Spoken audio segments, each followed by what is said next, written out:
ሰማ በአንዱ እግዚአብሔር እናምናለን እምቀድመ ዓለም በነበረው ይላል። ቀጥል።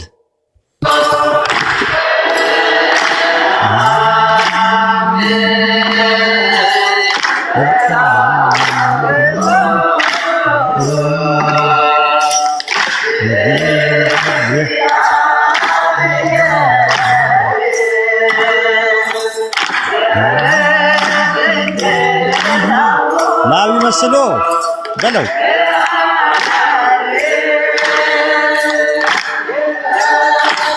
ተቀበል። እሺ ወናምን በሳድሱ እግዚአብሔር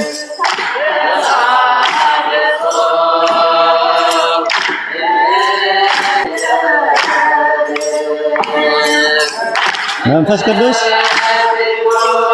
ዘይመልክ ሁሉ በለው ተቀበለው።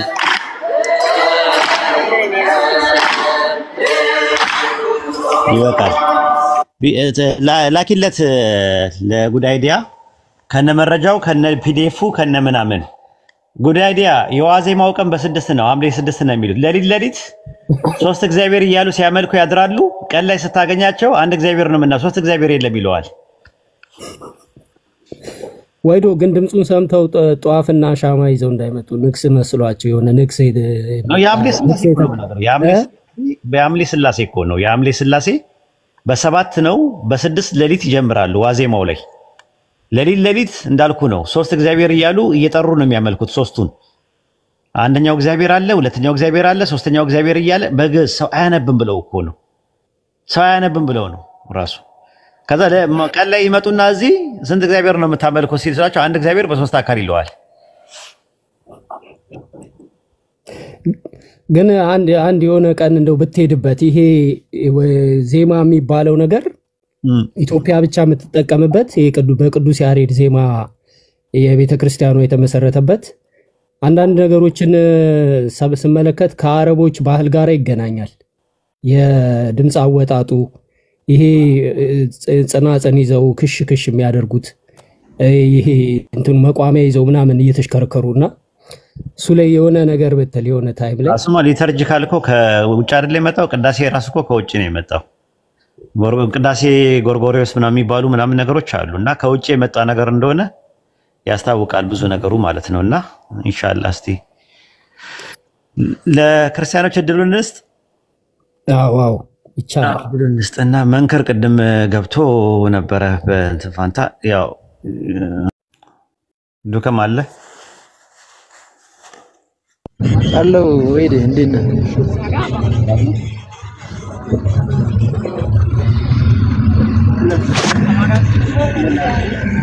መቼ ነው ጸጥታ ያለበት ቦታ ላይ የምታወራው አንተ? ባገኘው አጋጣሚ ነው። ኦኬ ጥሩ ጥያቄ አለ?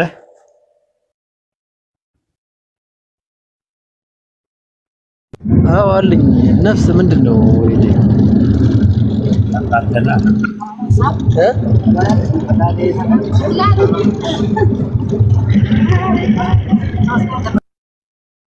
አንተ ራስህ ነፍስ ማለት ነው። ነፍስ ማለት ያንተ ኦን ሰልፍ ማለት ነው ትርጉሙ። ነፍስ ማለት አንተነትህ ማለት ነው። ነፍስ የሚባለው ነገር በአረብኛ ደቢኑ ነፍስያ የሚባል ነገር አለ። ሪፍሌክሲቭ ፕሮናውን ድርብ ተብላ ተጽም ማለት ነው። አሁን ለምሳሌ በቁርአን አንፃር እሱ መልሶልኛል። አይ ከባይብል አንፃር ምንድነው ነፍስ የሚባለው? ማቴዎስ ወንጌል ምዕራፍ 11 ነው ምናምን አካባቢ ላይ ነፍስን መግደል የማይቻላቸው አካልን ግን መግደል የሚቻላቸውን አትፍሩ ይላል። ነፍስ ሲል እዚህ ጋርና አካል ሲል ነፍስ የሚለው መንፈስ በሚል ነው የመጣው። ያዕቆብ ምዕራፍ 2 ቁጥር 20 አካባቢ ላይም ደግሞ እንደዛ ይላል። ከአካል ከመንፈስ የተለየ አካል ሙት ነው ይላል። ስለዚህ ነፍስ የሚለው መንፈስን ለማመልከት ይመጣል። ሌላ ቦታ ላይ ደግሞ ሰው አካልን ሲገድለው ነፍሰ ገዳይ ይባላል። ስለዚህ ነፍስ የሚለው ነገር ኢንተርቼንጅ ሆኖ ይመጣል። እንደ አካልም እንደ መንፈስም አንተ ማለት የአካልና የመንፈስ ውቅር ስለሆንክ አንተን ለማመልከት ነው የሚመጣው። አንተ ራስህ ነህ። ነፍሰ ገዳይ ሲባል አካልን ሲገድል ማለት ነው። ነፍስ ደግሞ እዛኛው ዓለም ትሄዳለች ሲባል ደግሞ መንፈስን ነው የሚያመለክተው። ስለዚህ ነፍስ ማለት ኦን ሰልፍ ማለት ነው፣ አንተ ራስህ ነህ። በባይብል ከሆነ ግን ነፍስ የሚለው ቃል አይምሮ በሚልም ይመጣል። ማቴዎስ 11:28 ላይ ለነፍሳችሁ እረፍት ሰጣችኋለሁ ይላል። አሁን እዚህ ጋር ለነፍሳችሁ ሲል ነፍስ የሚለው አይምሮ በሚል ነው የመጣው። አንደኛ ተሰሎንቄ 5:23 ላይ መንፈሳችሁ፣ ነፍሳችሁ፣ ስጋችሁ ይላል። መንፈስ የሚለው ያው ውሳጣዊ የሆነ ነገርን ልብን ነው የሚያመለክተው። አካላችሁ ሲል ደግሞ ያው ስጋችንን ነው የሚያመለክተው። ነፍሳችሁ ሲል ደግሞ አይምሮን ነው የሚያመለክተው። በእንደዚህ አይነት ይመጣል እና እንደ ኮንቴክስቱ ይለያያል። እና አንድ ሰው ሞቶ በትንሣኤ ቀን ነፍሱ ወደ ከየት መጣ ነው እሱ የምትመለሰው ነው የሚነሳው ሰውየው? መጽሐፈ መክብብ ምዕራፍ 12 ቁጥር 7 ላይ መንፈስም ወደ ሰጠው ወደ አምላክ ይመለሳል ይላል አይደል? መንፈስ ይመለሳል አይደል? ወደ አምላክ ይመለሳል አይደል? አዎ ይላል። ትክክል። አካል ጋር ይገናኛል ማለት ነው። ተመልሶ አካሉ ዲኮምፖዝድ ካደረገ በኋላ የትንሣኤ ቀን ደግሞ ከእንደገና የነበረው ነገር ወጣት ሆኖ ይነሳና ከዛ በዛ በወጣት እንትን ላይ መንፈሱ ከእንደገና ሕያው ያደርገዋል ማለት ነው አካሉ። ወደችበት ስፍራ ነው መጣ በሰውነቱ የምትመለሰው።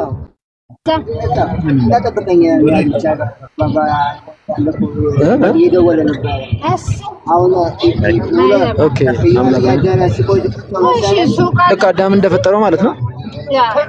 የሚረብሽ ቦታ ነው ያለው። እኔ ምንም ነገር እየረበሸኝ ነው ያለው። ኦኬ እሺ፣ ወይ በኋላ ጠይቃለሁ። እሺ አንተ በኋላም ብትመጣ እንደዚህ ነው ድምፁ ያንተ። ለምን እንደሆነ አላውቅም፣ ሁሉ ጊዜ ይረብሻል። ቤት ገባለሁ እንዴ ላንተ ብዬ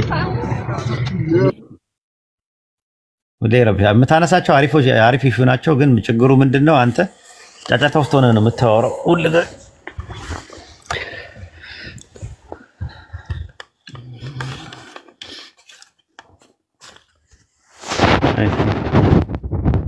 ጥያቄ ያለው ክርስቲያን ካለ መግባት ይችላል። ማክዳ ካለሽ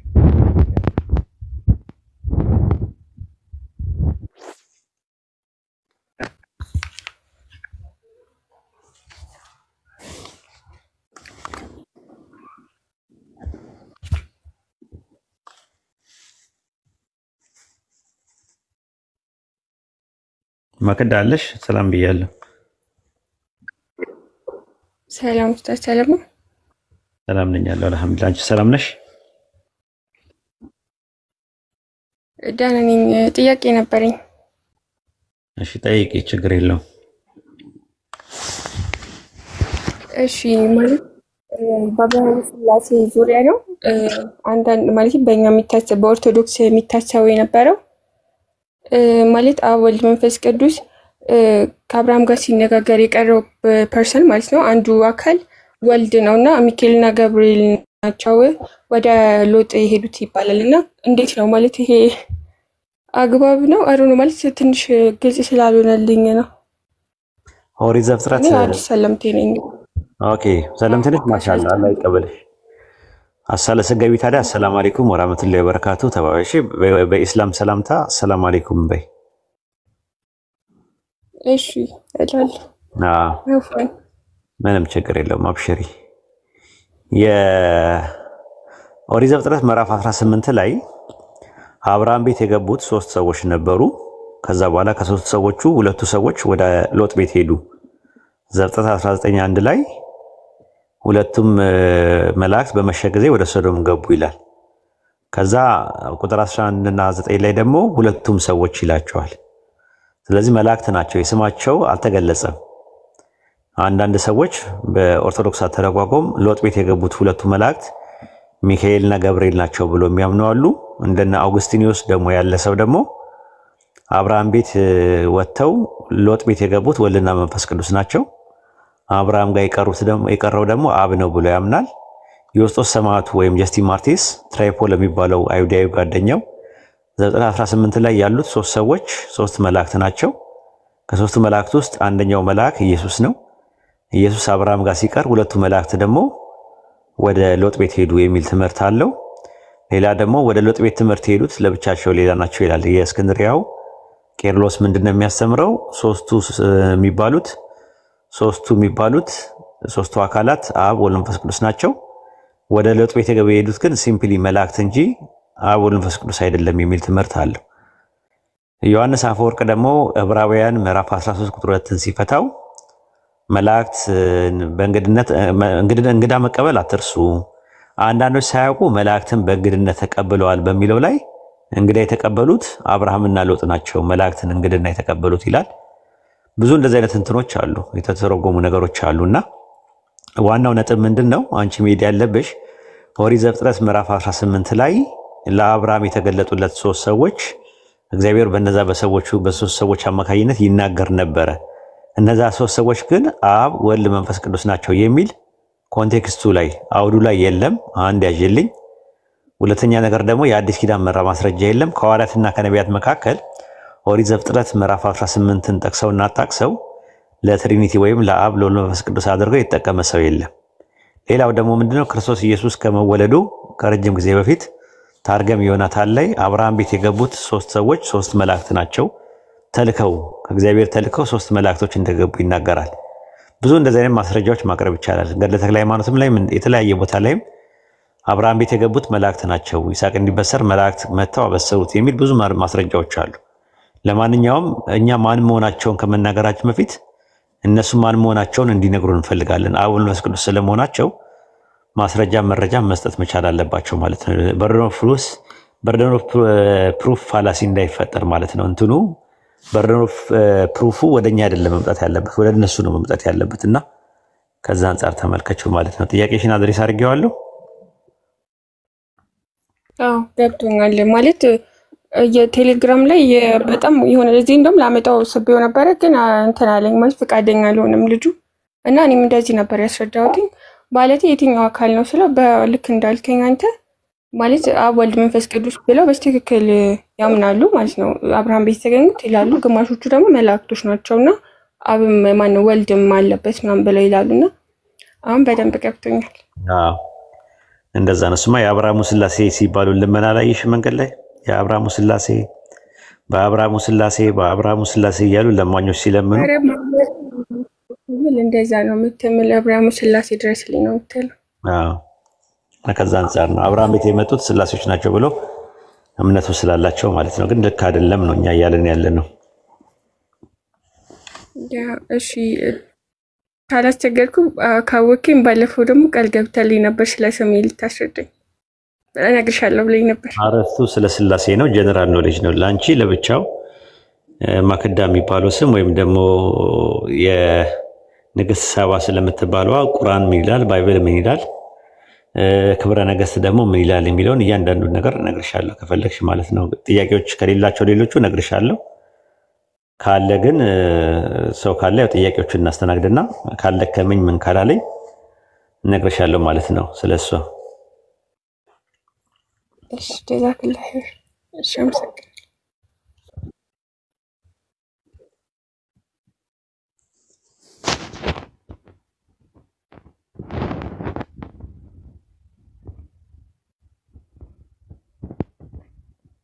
መግባት የምትፈልጉ ሰዎች ካላችሁ አንዳንድ አሳዩና እናስገባቸዋለን።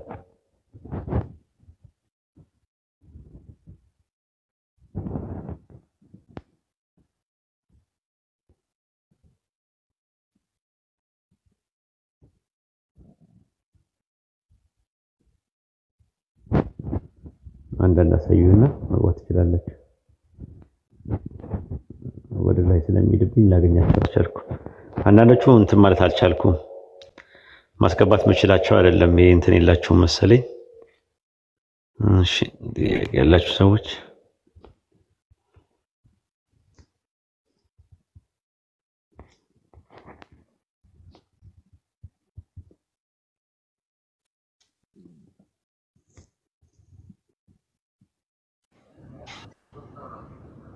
እሺ አብረን እንሆናለን ከኔ ምን አቡ ማን የገባው ጥያቄ ጠይቅ መሰለኝ።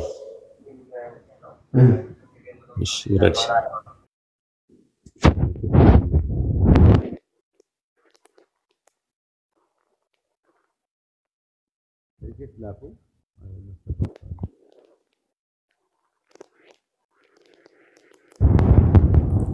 ሰላም አለይኩም።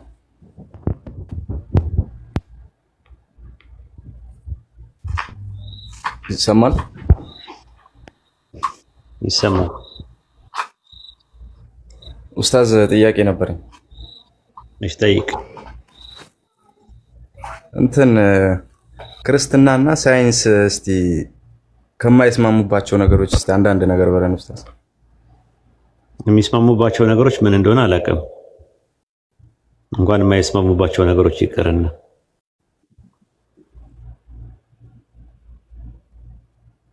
ግልጽ ነው።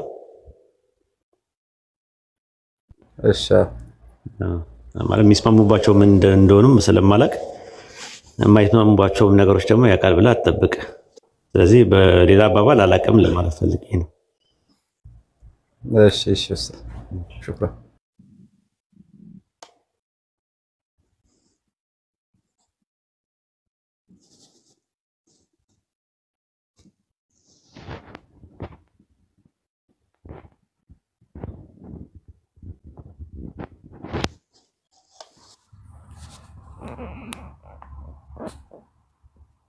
እሺ ኤፍኤፍኤፍ ኤፍኤችኤች ኤፍኤችኤች እሺ ወረድታች ሴዲካስ ከተል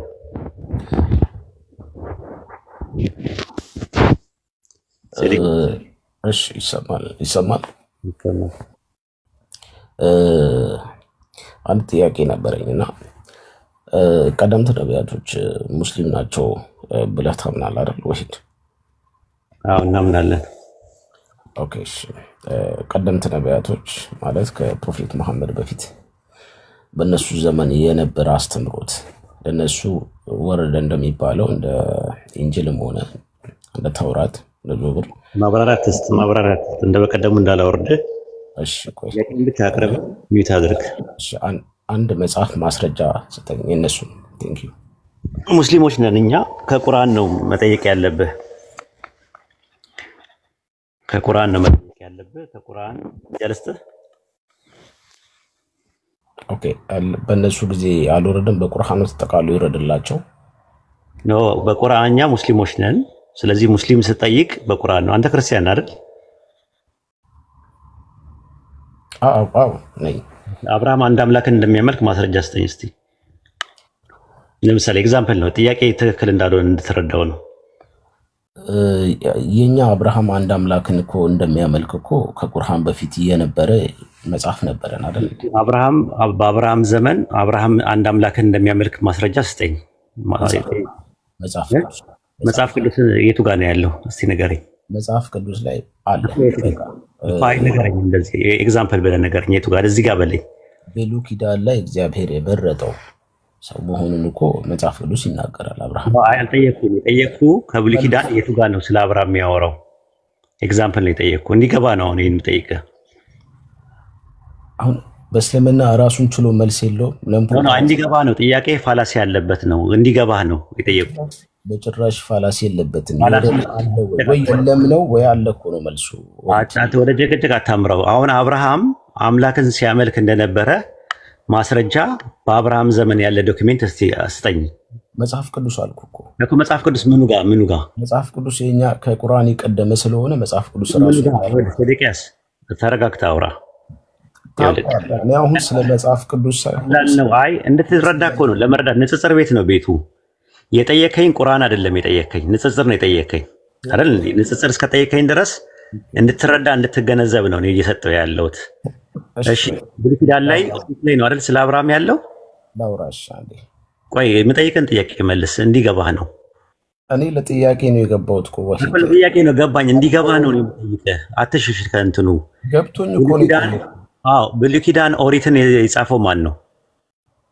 እኔ ይኸውልህ በክርስት ኮምፓራቲቭ አታርገውና እኔ ለጠየቁት ነው የምነግርህ። ባለፈውም ይኸውልህ መስመር አስምረህ ስለመጣ ነው ያወረድኩት። መስመር አይደለም። አሁን እስልምና አለ ወይስ ከቁርአን ውጪ የለም? ልሰጥህ ነው። ተረጋጋ።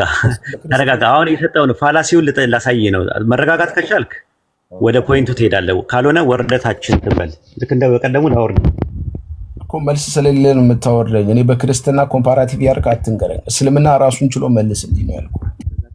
ወርደን ተስተካከል። በቃ እዚህ ቤት ሁለተኛ አትገባም ከዚህ በኋላ። አሁን ለሁለተኛ ጊዜ ነው እድል የሰጠው። አታዳምጥም፣ ጥያቄ አትወድም፣ ንጽጽር አትወድም። ያ ደግሞ ይጎዳሃል ራሱ። አሁን አብርሃም ስለመሆኑ ማስረጃውን የምትሰጠኝ ከሙሴ እንጂ ከሙሴ በፊት የነበረ ማስረጃ የለም። ዛት ሚስ አታመጣው እና አንድ እድል ልስጥህ ናግባ።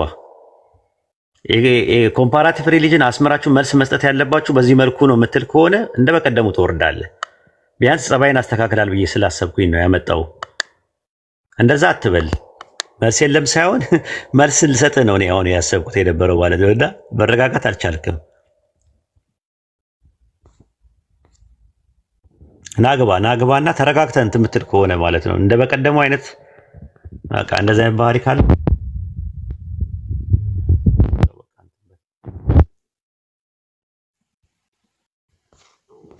ምታዳም ተረጋግተህ መልስ የለም ምናምን አትበል። የልጅነት ጨዋታ ነው። ናግባና ተረጋግተህ አዳምጥ። ሎጂኩን በሎጂክ ነው ያመጣውብህ። ገብቶሃል? አሁን አንድ ሙስሊም የምትጠየቀው ቁርአን ላይ ነው። ከቁርአን በፊት መጽሐፍ አምጣ ይባልም ነው ከሆነ አንተ ጋር ተመሳሳይ የሆነ ነገርም አናሎጂ ያለው የራሱ ኤግዛምፕሎች አሉ። ሴዴቅያስዬ ተረጋጋት ለምን እሺ አንዴ በፈጠረ አንዴ ጥያቄን ማለት ነው ክሊል አድርገውና ከዛ በኋላ አዳምጣለሁ የሚታርግ እኔ ማለት አሁን የምጠይቅህ ሊትራል የሆነ ጥያቄ ለመሰለ ኮምፓራቲቭ አድርገህ እንደምትመልስልኝ እኮ አውቀዋለሁ ግን ኮምፓራቲቭ ሳታረግ እስቲ እኔ አሁን ክርስትናን ስጠይቅ በእርግጠኝነት ቁርአንን ኮምፔር አድርጎ የሚመልስ የትኛው ማስተማሪ ስለሌለ ነው። ለዛ ነው እስልምና ብቻ ነው ኮምፓራቲቭ የሰራ መልስ የሚሰጠው። ከዛ አንፃር ነው የምጠይቀው። ሴዴቅያስዬ ልንገርህ ደግሞ ስህተትህን ልንገርህ። ጥያቄው ምን ስህተት እንዳለበት ልንገርህ። የመጀመሪያ እኔ ምንድን ነኝ? ሙስሊም ነኝ አይደለ? እሺ ማምነው መጽሐፌ ምንድን ነው? እሺ ቁርአን አሁን ቁርአን ውስጥ አብርሃም ሙስሊም እንደነበረ ማስረጃ መስጠት አትችልም? አሁን ትችላለህ። ቆይ በቃ ልስጥህ። እሱን ትቀበላለህ? እሱንማ እኮ አውቃለሁ። ቁርአን ላይ እኮ እንዳለ አውቃለሁ። አሁን ከቁርአን በፊት መጽሐፍ አንተ አይደል ያልከኝ? እኔ አይደለም ሙስሊም ስለነበሩ ሙስሊም ናቸው ብላችሁ ስለምታምኑ በቁርአን ተጠቃሎ ለአንድ ነብይ ነው ይሄ የወረደው ነው ወይንስ ከዛው አስተምሮ ያለፉት አለ ወይ? አለ አስተምሮቹ አሉ፣ መጽሐፍቶቹ ተበርዘዋል። አንደኛ ነገር ግን ኤግዛምፕል ነው የሰጠው። እኔ ኤግዛምፕል ቀለል ያለ ጥያቄ ነው የጠየቁ።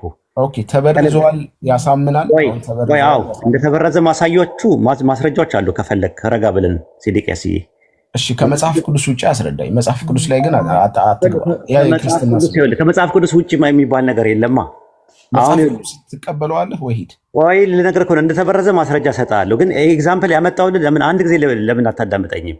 ቤተ እምነት እንግዳ ሆነ አንተ እንደፈለክ መስመር አስመረ በዚህ መልኩ ማውራት አለብህ ማለት እኮ ትንሽ ነውር ነው የምር። አሁን አብርሃም የሚባለው ከሙሴ በፊት የነበረ ነብይ ነው አይደለ? ወይም ጻድቅ ሰው ነው አይደለ? እየጠየቅኩ ነው ያለሁት ሴዴቅያስዬ እንድንግባባ ነው። ኦኬ ጥሩ። አብርሃም ነብይ ስለመሆኑ ወይም ጻድቅ ስለመሆኑ ከየት ነው መረጃው ማግኘት የምትችለው?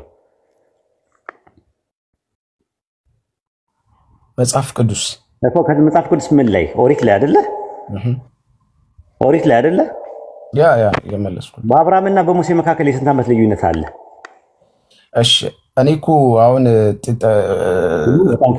ወደዚህ ፖይንት እየመጣን ስለሆነ በመነጋገር ይሄ እንደዚህ ፍሪ ሆኖ በማውራት ነገር አታምንም ማለት ነው። በጣም የሆነ ሳለ ጥያቄ ኖሮኝ አንተ ቤት ብመጣ የምታስተናግደኝ እናንተ ቤት መተን የሆነ ጥያቄ ለመጠየቅ ብንመጣ የምር አታሰሩ ማለት ነው። ቀለል ያለ ጥያቄ ነው የጠየቅኩ። እንዲገባ ሴንስ ስለማይሰጥ እኮ ነው ወሂድ ይሰጣል። ሴት ማን እንደሚሰጥ ስለምታውቅ ነው ለመሰለ የምሸሸው እዛ ላይ አብርሃም ከመጣ ከ600 ዓመት በኋላ ሙሴ የሚባል ሰው መጣና ስለ አብርሃም ነገረ። አብርሃም ኤግዚስት ማድረጉን ወይም ደግሞ ነብይ ስለመሆኑ ጻድቅ ሰው ስለመሆኑ አንድ አምላክን ያመልክ እንደነበረ ከሙሴ በፊት ስጠኝ እስቲ መረጃ ስጠኝ። አርኪኦሎጂካልም አንትሮፖሎጂካልም የፈለከው መረጃ ስጠኝ። መሐመድ ከመጽሐፍ ቅዱስ አለመውሰድ ነው ኩረጃ ምንድነው ማረጋገጫ? እሱን እንመጣበታለን። ማረጋገጫ ምንድነው? አይደለም ስለ ተኮረጀዋል አልተኮረጀም ሌላ አረስት ነው ሴዴቅያስዬ። አትሂድ ሌላ ነጥብ ወደ አትሽ ኖ እየሸሸው አይደለም አትሽሽ። አሁን ወደ ነጥብ ማረጋገጫ ምንድነው? አሁን አንተ ለጥያቄ ነው ሎጂክ ነው የተጠቀምኩት። ከአብርሃም በፊት ተረጋግተህ ማታወራ ከሆነ አሁንም መውረድ ትችላለህ። ለድጋሚ ለሶስተኛ ጊዜ ነው መለምን እየለመንኩኝ ነው ማስተምረ ኖ እኔ እኮ እንድትለምነኝ ሳይሆን እኔ ጥያቄ ስለዚህ ጥያቄው አሪፍ ጥያቄ ነው ያቀረብኩልህ። ተመሳሳይ ነገር ነው። አንተ ያቀረብከውን ጥያቄ ሎጂክ ነው ያቀረብኩልህ። አብርሃም የሚባለው ከሙሴ ከ600 ዓመት በፊት የነበረ ነብይ ነበረ። ያ ነብይ ስለመሆኑ ከሙሴ በፊት የነበረ ዶክመንት ስጠኝ። እሺ ለምሳሌ ከመጽሐፍ ቅዱስ በፊት ራሱ እንደዚህ መጽሐፍ ቅዱስ ከመውረዱ በፊት የነበሩ አባቶች አሉ እንደነ ቅዱስ አግናጤዎስ ብዙ አባቶች ከመጽሐፍ ቅዱስ አይቀድሙም ከመጽሐፍ ቅዱስ በኋላ ናቸው እነሱ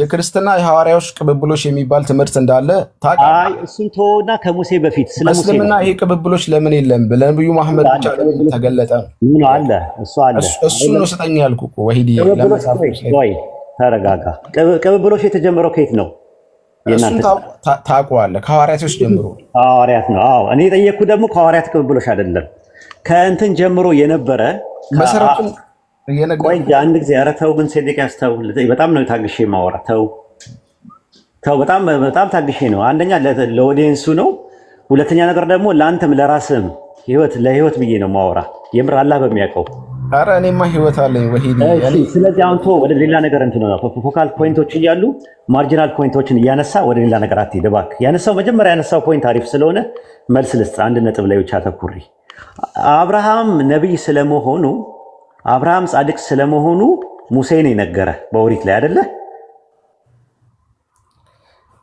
ቀጥለሽ ሙሴ ከአብርሃም ከ600 ዓመት በኋላ መጥቶ የነገረ ከሆነ ከሙሴ በፊት አብርሃም ነብይ ስለመሆኑ ሰው ስለመሆኑ በምድር ላይ ኤግዚስት ያደርግ እንደነበረ ከሙሴ በፊት የነበረ መረጃ ስጠኝ እስቲ ለኔ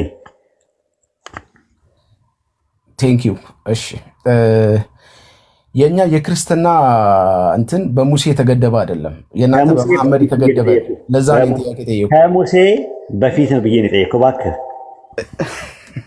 ሎጂክ ሴንስ አይሰጥም ወሂድ የምሬ ነው እዚህ ለታዛቢው ራሱ ሼም ነው የምር ሴዴቅያስ እስልምና ራሱን እንደማይችል እና ይሄን ራሱ የጠየከኝ እስልምና ራሱን ማን እንደሚችል ከቁርአን ሰጠ ከቁርአን አይደለም የፈለኩት አለ ቁርአን ለአንድ ሰው ነው የወረደው የተሰበሰበ ቢሆን ኢትስ ኦኬ የተሰበሰበ ቁርአን አንድ መጽሐፍ ነው አይደለ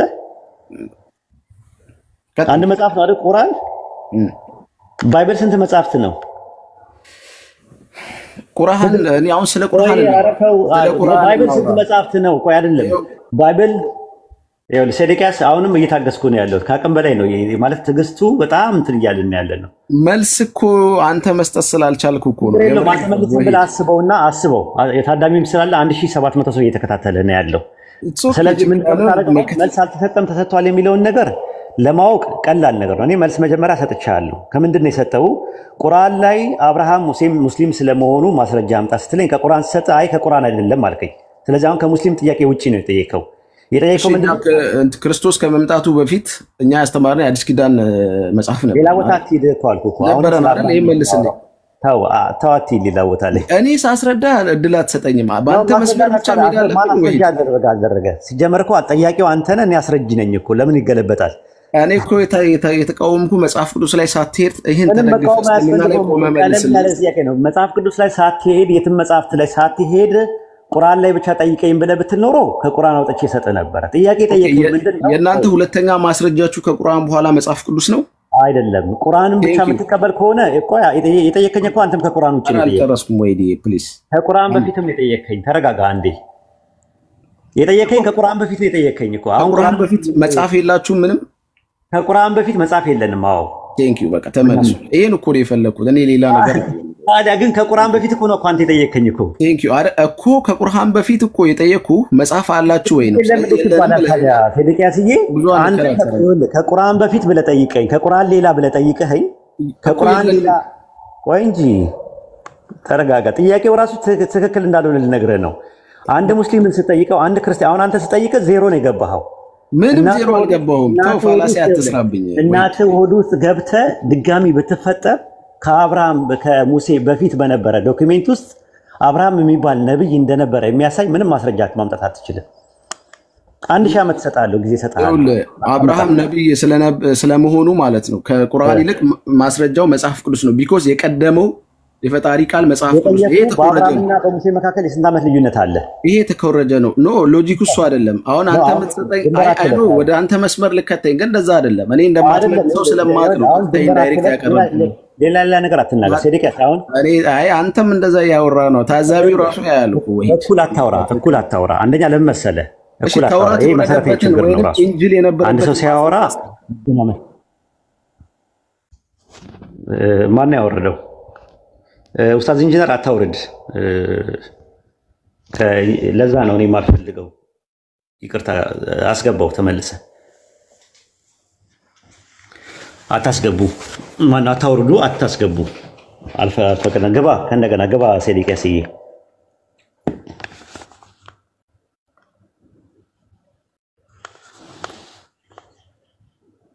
ናገባ።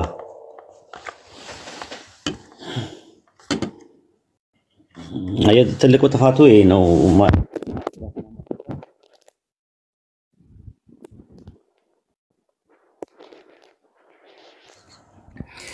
ከስር ኮሜንታተሮች ሰክሮሮ ብዙ ነገር የጻፉ ነውና አትከታተል ነው ሴዴቅያስዬ፣ አትከታተል። ታች ያለውን አትከታተል። ቆይ ይኸውልህ፣ ተረጋግተህ እስቲ ተረጋጋ። ሻይ ጠጣ ትንሽ። በጣም ትቸኩላለህ። አንድ ነጥብ ላይ ማውራት አልቻልክም። በዛ ላይ ኮሜንት አንድ ነጥብ እኮ ነው የጠየቅኩህ። አንተ እኮ ስላልመለስክልኝ ነው። የለም አልከኝ እኮ ተመለሰልኝ። በምን ማማር መንፈስ ስትየው ማለት አትደራረብ። ስታወራ ሳትደራረብ እስቲ አውራ። እስቲ ፍሪ ሆነ አውራ። አሁን ሻይ እየጠጣ ነው ከኔ ጋር ብለህ አስብና አውራ። በቃ አሁን ዲስከሽኑ ምናምን ነገር ተወውና እስቲ ረጋ ብለህ አውራ። በቃ እንደዚህ ረጋ ብለህ አውራ። ደቂቃ ልስጥህ። እሺ ጥያቄን እኮ አቀረብኩ፣ ግን ከርሱ እየወጣ ነው። መልሱን እኮ የምመልስልህ እየጠየኩ እንዲገባ በሚገባ መልኩ እኔ አሁን ልረዳ ነው። ወላሂ እዚህ ጋር ቁጭ ያልኩት ልረዳ ነው። ኖ አንደርስታንድ አድርጌሃለሁ፣ ግን እኔ የምፈልገው መጽሐፍ የለንም ወይ አለን ነው። አንተ ደግሞ የለንም ብለኛል። ቁርአን ነው ለኛ የወረደው። ስለዚህ ከዛ በፊት መጽሐፍ የለንም አልከኝ። ኧረ ተው ግን ፈጣሪን ፍራ። ተው ግን እስቲ እንዴ የለንም እኮ አልከኝ። ደቂቃ ልስጥና አውራ ማለት እንትን ነው። በቃ ሬስትለስ ሆነሃል። አይታወቅም ራሱ ቀደቼ ላሰማ እንዴት እንደምታወራ አውራ። እስቲ ኮምፓራቲቭ ምሰራ ከሆነ አላዳምጥህም። ለዛ እኮ ነው ወይ መልስ በቃ ሴዴቅያስዬ፣ በቃ ታች ወረድና እንትን በላ አዳምጥ። በቃ ጥያቄው አልተመለሰልኝም ብለህ አስበውና አልተመለሰም። ቴንክ ዩ እናመሰግናለን። እንዲህ አይነትም ሰው አለ ያጀማ እንድታውቁ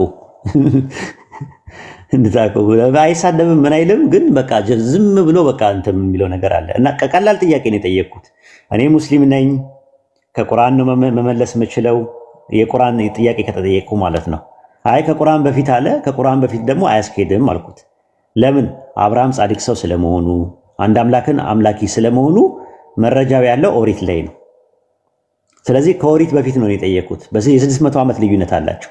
አብርሃም ነቢይ ስለመሆኑ ከሙሴ በፊት መረጃ አምጣ ነበር ያልኩት የነበረው።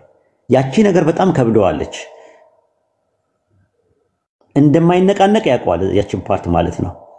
ከዛ የለም ካለ አይ ማድረግ ያለብኝ ከኦሪት ነው በቃ አለቀ፣ ወይ ደግሞ ከቸርች ፋዘርስ ነው ይላል። በኋላ ላይ ነው የሚያመጣው።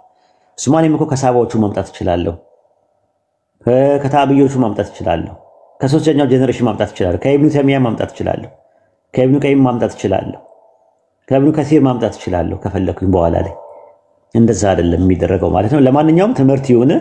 እንዲህ አይነት ቦታ ስትገባ ኮምፓራቲቭ ሪሊጅን ስትገባ ባለፈውም ብያለሁ፣ ባይብል ላይ እንዳትነጋ ክርስትናን ሳትነካ አዋራኝ ስትለኝ ተው እንደዛ አይባልም፣ ቤቱ የንጽጽር ነው ብዬ ነው እንትን ያልኩ ማለት ነው፣ የወረድከው ማለት ነው። አይ ካልሆነ ቁርአን ብቻ ነው ምናምን ነገር አልክ። አይ ንጽጽር ነው፣ ቁርአን ብቻ የምጠይቅ ከሆነ መስጊድ ሂድ ብዬ ነበር፣ ታስታውስ እንደሆነ። እና አስተካክል ወደፊቱ ማለት ነው። ኢንሻአላህ ታስተካክላለህ። እሱ ነው መከመል እኮ ሰሃባዎች ከነብዩ መሐመድ ሰለላሁ ዐለይሂ ወሰለም በፊት ነበሩ ወይ ብለህ ስትል ከሙሴ በፊት ነበሩ ወይ?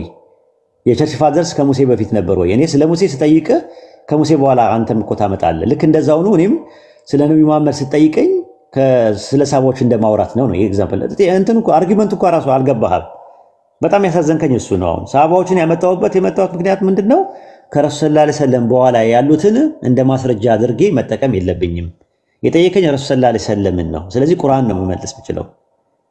ስለዚህ ከሙሴ በፊት ከሙሴ በኋላ ስላሉት ስለ ቸርች ፋዘርስ ምናምን ታወራለህ። በጣም ከባድ ነው ታውቃለህ። መሰረታዊ ችግር ነው ይሄ። ለማንኛውም አዳምጥ። ስለማትሳደብ እኔ አክብሬሃለሁ። ለዛ ነው የቆየኸው። ምንም አልገባውም። ያሳዝናል።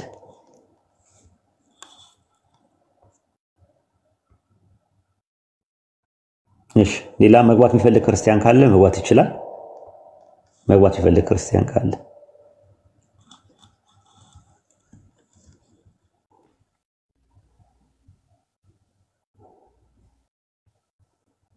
መግባት የሚፈልግ ሰው ካለ እንትን ነው።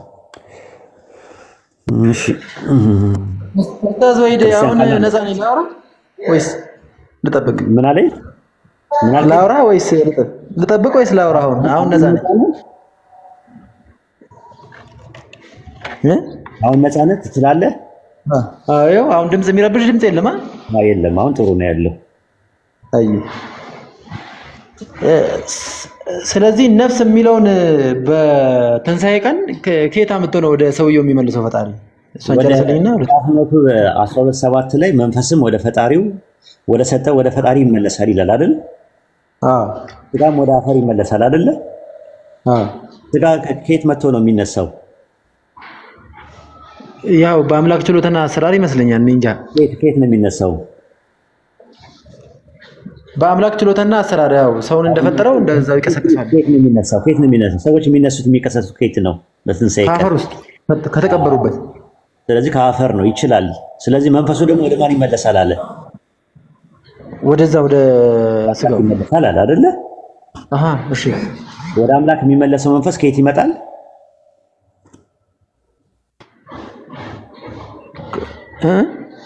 ወደ አምላክ የሚመለሰው መንፈስ ከየት ይመጣል? ሳይቀን ከአምላክ ዘንዳ ነው። አዎ እንዴ ወደ አምላክ ከተመለሰ ከየት ይመጣል? ወደዛ ሄዳ ስለነበር ከአምላክ ዘንድ ትመለሳለች ወደ ሰውየው። እሺ ወደ አፈር የገባው ደግሞ ከአፈር ይመለስና አንድ ላይ ይዋቀርና ሰው ይሆናል ማለት ነው። የ30 ዓመት ጎልማሳ ሆኖ ይነሳል ማለት ነው። የ30 ዓመት ጎልማሳ ኦኬ። እንደ ድሮ ሕፃን ምናምን ሽማግሌ ምናምን የሚባል አይኖርም። ይሄ እንግዲህ እስልምና ትምህርት ነው። ሽማግሌ የነበረ ሰው ወጣት ሆኖ ነው ሕፃን ሆኖ ነው እንደሚነሳው በእናንተ የኔ ነፍስ አላምንማ። ነፍስ ስለማላምን የምን ጎልማሳ ምናምን ያላቀም ነፍስ የሚባል ነገር ስለማላቅ ነው። አሁን አልጠብቀና ሽማግሌ ሆነ አርጀተ ብትሞት በትንሳኤ ቀን ስትነሳ ሽማግሌ ሆነ ነው እንደምትነሳው። ጎልማሳ ሆኜ ነው ልክ አዳም እንደተፈጠረው መሰለኝ። የአዳም ስታይል አንድ ሕፃን ልጅ ሕፃኑ ሞታ ሕፃን ሚጢጢ የሆነ ነው የሚነሳው በትንሳኤ ቀን ዱከም እንደነገርከኝ ከሆነ ጎልማሳው ነው የሚነሳው። ስለዚህ እንደዛ ነው ማለት ነው። እኔ በነፍስ አላምንም ምናምን አትበል። ነፍስ እንዴት አታምንም? ራስ ነፍስ እያለ ባይብል እታረማለሁ። ነፍስ ሲባል ሰውየውን ነፍስ ለምን 8 ሰዎች በነፍስ በኋላ 8 ነፍሳት ዳኑ ስለሚል ሰውየውን ነፍስ የሚል መስሎኝ ነው። እንኳ ሰውየው እኮ ነው ነፍስ የሚባለው ብያለሁ። አላዳመጥከኝም ማለት ነው? አዳምጫለሁ። ስላዳመጥኩ አሁን በዛ መጀመሪያ በነገርከኝ አንግል ነበር ያየሁት። አሁን ግን በሁለት አንግል ላይ ነው። ስለዚህ ጥያቄ ተመለሰልህ ወይስ የቀረ ነገር አለ? ተመልሶልኛል። ስለዚህ አሁን ሌላው ጥያቄ ጥምቀት የሚባለው ነገር ላይ ነበር ጥያቄ። ምናልባት ሰው ካለ ሰው አስተናግድ፣ ሰው ከሌለ ልጠይቅ። በጥምቀት ዙሪያ ምንድን ነው ጥምቀት? ምን ሆነ ጥምቀት? ለምሳሌ ለምን አስፈልገ? አንድ ሰው ያው ኢየሱስ ሞተለት፣ ኢየሱስ ተሰቀለለት፣ ኢየሱስ ተንገላታለት፣ በቃ ያንን ነገር እሱ ፈጽሞታል። የውሃ ጥምቀት ለምን አስፈልገ? እንደገና ደግሞ አዲስ ንስሐ ግቡ ኃጢአታችሁ ይሰራል ለምን ተባለ?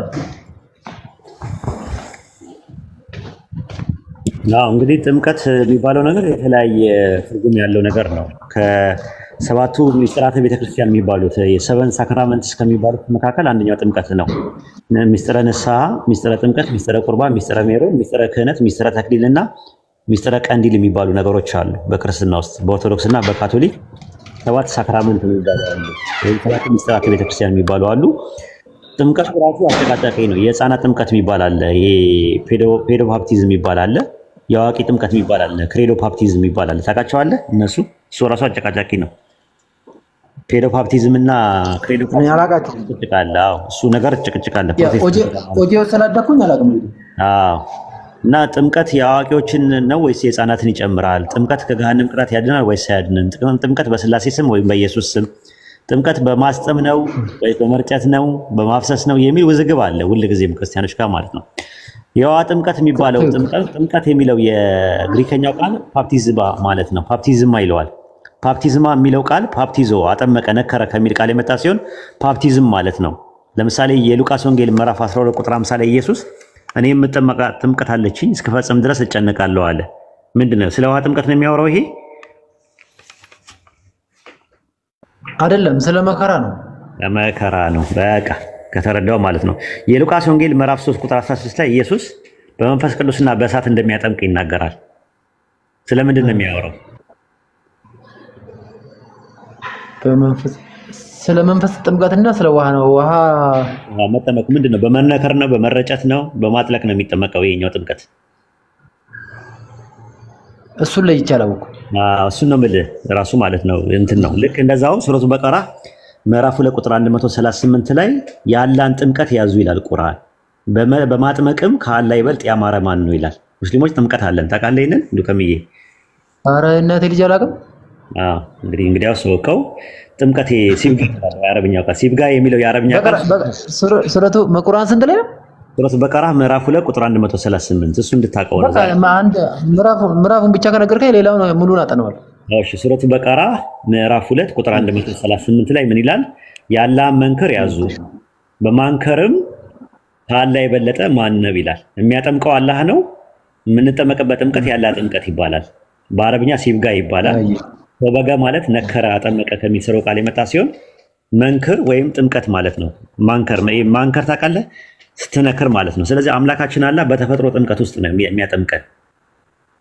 ገብቶሃል? በዛ ነገር ውስጥ ያስገባናል። በተፈጥሮ በኢስላም በዲኑል ኢስላም ውስጥ በተፈጥሮ ሃይማኖት ውስጥ አምላካችን አላህ ይከተላል ማለት ነው። የውሃ ጥምቀት አንቀበልም እኛ። የውሃ ጥምቀት የሚያጠምቀው የነበረው የብሉይ ኪዳን ጥምቀት ነው ብለን ነው የምናምነው። ማርቆስ ወንጌል 1:4 ላይ ዮሐንስ በምድረ በዳ እያጠመቀ የንስሐ ጥምቀት ለኃጢአት ስርየት እየሰበከ መጣ ይላል። ዮሐንስ ያጠምቀው የነበረው ምን ጥምቀት ነው? ለኃጢአት ስርየት የንስሐ ጥምቀት ነው፣ የውሃ ጥምቀት ነው። ማርቆስ 1:5 ላይ ኃጢአታቸውን እየተናዘዙ በዮርዳኖስ ወንዝ ይጠመቁ ነበር ይላል። ማርቆስ 1:9 ላይም ስትመለከተው በዚያ ወራት ኢየሱስ ከገሊላ ናዝሬት መጥቶ በዮርዳኖስ ወንዝ ተጠመቀ ይላል። ግልጽ ነው። ግልጽ ነው። ስለዚህ የኢየሱስ ጥምቀትና ብሉይ ኪዳን ላይ የነበረው አይደለም። ብሉይ ኪዳን ላይ የነበረውን ስርዓት ነው የፈጸመው ኢየሱስ። ብሉይ ኪዳን ላይ ጥምቀት ነበረ፣ የውሃ ጥምቀት ነበረ። የሚታጠቡት ነገር ጥምቀት ይለዋል። ዕብራውያን ምዕራፍ 9 ቁጥር 10 ላይ እስከ መታደል ዘመን ድረስ ስለ ምግብ፣ ስለ መጠጥ፣ ስለ ልዩ ልዩ መታጠብ የሚሆን የስጋ ስርዓት ብቻ ናቸው ይላል። መታጠብ የሚለው የግሪከኛው ቃል ምንድነው የሚጠቀመው? ፓፕቲዝሞስ ነው የሚለው፣ ጥምቀት ነው የሚለው። አይተው ከሆነ ግልጽ ነው። ግልጽ ነው ወይ? አዎ ዕብራውያን ምዕራፍ 6 ቁጥር 2 ላይ ብሉይ ኪዳን ላይ የነበረው ትምህርት ምንድነው አለ? ከሞተ ስራ ንስሐ፣ በአምላክ እምነት፣ ስለ ጥምቀቶች፣ እጆችን ስለ መጫንና ስለ ሙታን ትንሣኤና ስለ ዘላለማዊ ፍርድ ትምህርት ነው አለ። አየህ፣ ንስሐ መግባት የሚባል ነገር አለ አይሁዳኖች ጋር። በአምላክ እምነት አለ፣ ጥምቀቶች አሉ። ይሄ የውሃ ጥጥበት አላቸው። እጆችን ስለ መጫን አላቸው። በግ ምናምን ነገር ትዝ ይልህ እንደሆነ ይጭኑ ነበር እጃቸውን። ሲባርኩም ሰው ጭንቅላት ላይ ያደርጉ ነበር። ታስታውስ እንደሆነ ያዕቆብ ዮሴፍን ሲባርከው እጁን ጭኖ ነበር የባረከው ራሱ ማለት ነው። ከዛ ትንሣኤ ሙታን ትምህርት አላቸው። እነዚህ እንትኖች አሏቸው ማለት ነው። በተረፈ ያመነ የተጠመቀ ይድናል የሚለው ማርቆስ 11:16 ላይ ያለው አዝናለው ዱከምዬ ማርቆስ አያውቀውም ራሱ ግሪክ ማኒስ እሱ ከ8 በኋላ የለም። እኔም አልቀበለውም። አዝናለው። ይሄ ነው መርዶ ስሙ። ይሄን መርዶ ስሙ ክርስቲያኖች። ማርቆስ 16 ከ9 ድረስ እስከ ድረስ ያለው ጭማሪ ነው። 8 ላይ ነው የሚያልቀው። ከ8 በኋላ የለም። ጆቬትነቶች ጋር ነው ይሄን ትምህርት እና እንትናቸው ዓለም ትርጉም ላይ ራሱ የኢንተርናሽናል ቨርዥን ምን እንደሚታካለ። ስለዚህ ኢየሱስ ጥምቀትና ያርሊት ብለው እሱንም አልጨረስኩልም። the earliest manuscripts and some other ancient witnesses don't have verse 9 up to 20 ነው የሚለው። ከ9 እስከ 20 ድረስ ያለው ጭማሪ ነው ብሎ ነው ያስቀመጠው። ልቀጥል። ማቴዎስ ወንጌል ምዕራፍ 28 ቁጥር 19 ላይ ሂዱና አሕዛብ ሁሉ በአብ በወልድ በመንፈስ ቅዱስ ስም አጥምቁ የሚለው የኢየሱስ ንግግር አይደለም። ይሄ ደግሞ ምን ላይ ታገኛለህ? የቂሳሪያው አውሳቢዮስ የጻፈው መጽሐፍ ላይ ማለት ነው። ሐዋርያትን ያዘዛቸው ሂዱና አሕዛብ ሁሉ በስሜ ደቀ መዛሙርት አድርጓቸው የሚል ነበረ። ያንን የቱ ጋር ታገኘዋለህ? ቸርች ሂስትሪ ላይ ታየዋለህ። ቸርች ሂስትሪ ላይ ስትመለከተው ማለት ነው ቸርች ሂስትሪ ወይም የቤተክርስቲያን ታሪክ የሚለው ላይ አውሳቢዮስ ሲናገር ማለት ነው ሂዱና አሕዛብ ሁሉ በስሜ ደቀ መዛሙርት አድርጓቸው ነው የሚለው ይላል። አውሳቢዮስ የወንጌል ማረጋገጫ በሚለው መጽሐፉ ላይ ምን አለ? እርሱም ለደቀ መዛሙርቱ እንዲህ አላቸው፣ እንግዲህ ሂዱና አሕዛብን ሁሉ በስሜ ደቀ መዛሙርት አድርጓቸው ነው የሚለው። አጥምቁ የሚል የለውም። ማቴዎስ ወንጌል 28:19 ላይ የመጀመሪያው በዕብራይስጥ የተጻፈው ላይ። በኋላ ላይ ግን ወደ ግሪክ ኮይኔ ሲጻፍ ሲገለበጥ ማቴዎስ ወንጌል 28:19 ላይ በአብ በወልድ በመንፈስ ቅዱስ ስም የሚል ተጨመረ ማለት ነው። ይሄን ይመስላል ዱከምዬ።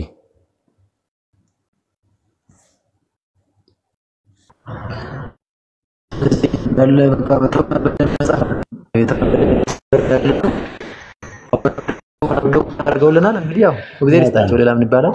ስለዚህ ጥምቀት የኢየሱስ ጥምቀት የጴጥሮስ ሐዋርያ ሥራ 2 ላይ እንትን ያለው አላውቅም። ቀጥታ ውሃ ውስጥ ማስጠም ነው ወይስ እሱ አላውቅም። ሐዋርያ ሥራ ምዕራፍ 2 ላይ ያለውን የጻፈልን ማን ነው? ስለ ጥምቀት የተረከልን ማን ነው? ሉቃስ ነው አይደል? ለቴዎፍሎስ የሚባል ጓደኛ የጻፈው። ሌላ ተኮሳት ወይ ሌላ ተኮሳት ላቀቅብኝ። አሁን ደግሞ በቃ እንስቱ ከተረዳው በቃ እንትን ነው ተማሪ ነው። አይ ሌላ ተኮሳት እየለቀቅብኝ ነው ወይ? አይ ችግር የለም ዋጠው፣ ግድ የለህም። አንድ ቀን ነፃ ትወጣበታለህ። አይደለም አይ እያነከስኩ ለምን እኖራለሁ? ወይ በእናትህ አበቃ ማለት ቦጫጭቅና በቃ ይለይልኝ አንድ ፊት። አይ እንደዛ አይደለም። ስለም ወይ እንትን ያለው እውነቱንማ ተጋፈጠው። አይዞህ አብሽር፣ ሁላችንም እንደዚህ ነው። አሁን ለመጋፈጥ እኮ ነው ጨርሼ ገብቷል። ያለኝን ምርት ጨርሼ ለመውጣት ነው ካለበት ቦታ እንጂ ገብቷል። ተንጠልጥዬ ከወጣሁ ልክ አይደለም። አንድ እግር እዛ ቆሞ አንድ እግር እዚህ ቆሞ እኮ እንትኑን ነው የምነግርህ። ያ የተናገረው ነገር ሉቃስ ነው የጻፈው። ሉቃስ ደግሞ የጳውሎስ ተማሪ ነው። ጳውሎስ ደግሞ በቦታው የለም። ጳውሎስ ራሱን የቻለ ኢምፓየር ነው የገነባው። የራሱ የሆነ መስመር አለው ራሱን የቻለ። እኛው የምናወራው ኢየሱስና ስለ 12 ሐዋርያት ነው። ጥምቀት ብለው የሚሉት እነሱ ምን ነው የሚመለከተው የሚለውን ጥምቀት የሚል ኮንሴፕት አለ በብሉይ ኪዳንም አዲስ ኪዳን ላይ። አዎ ግን ለመዳን መጠመቅ አለብህ የሚል ትምህርት ማርቆስ 16:16 ላይ ያለው ያመነ የተጠመቀ ይድናል የሚለው ያላመነ ግን ይፈረድበታል የሚለው ጥቅስ ጭማሪ ነው። ከ9 እስከ 20 ድረስ ያለው ኢቭን አይደለም ኢየሱስ ሊናገረው ይቅርና የማርቆስ ወንጌል ኦሪጂናሉ ላይም የለም ብለው ነው ያስቀመጡት። ሳይናቲከስ ላይ ቫቲካንስ ላይ ምናምን የሚባሉ የማኑስክሪፕቶቹ ላይ ራሱ የለም። ላተር ኤንሸንት ሳይሆኑ ላተር ላይ የነበሩ ማኑስክሪፕቶች እነ ላቲን vulgate ላይ ምናምን የተጨመሩ ናቸው ተብሎ ነው የሚታመነው። ይሄ ነው ያለው ስለ ጥምቀት ማለት ነው። ማቴዎስ 28:19 ላይ ደግሞ ያለው የመጀመሪያ ከ45 እስከ 50 ማቴዎስ ራሱ ለዕብራውያን ሰዎች በዕብራይስጥ ቋንቋ በጻፈው ላይ ሂዱና አሕዛብን ሁሉ በስሜ ደቀ መዛሙርት አድርጉ ብሎ ነው ያስቀመጠው። በኋላ ላይ ደግሞ የማርቆስን ወንጌል ሶርስ አድርጎ የተጠቀመው ሰው በማቴዎስ የዳቦ ስም ምንድን ነው ያደረገው? ሂዱና አሕዛብን ሁሉ በአብ በወልድ በመንፈስ ቅዱስ አጥምቁ የሚለውን ጨምሮበታል ማለት ነው። ይሄ ነው ደግሞ አጥምቁ ያለው የውሃ ጥምቀት መሆኑ በምንድን ነው የምናውቀው? ራሱ ጥምቀት ስለተባለ ብቻ ሁሉንም ውሃ ውስጥ መንከር ምንድን ነው?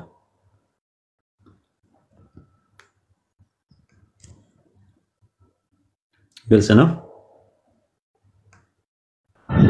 በቃ ከሌላ ሰው ጋር እንትን በል አለው እንግዲህ እማራለሁ። ያው እንግዲህ የምወስነው ነገር ወስናለሁ። እማራለሁ ትላለህ። መቼ ነው ሻሃዳ የምትይዘው? ምንድን ነው የያዘ እንዳሰል የሚያደርግ ነገር ምንድን ነው? እስቲ ንገረኝ ዱከምዬ። አልነግርህም። ኦንላይን ያሉት ወይ በቴሌግራም ወይም ደግሞ በእንትን እደውልልሃለሁ። እዚህማ ከነገርኩ ያብጠለጥሉኛል።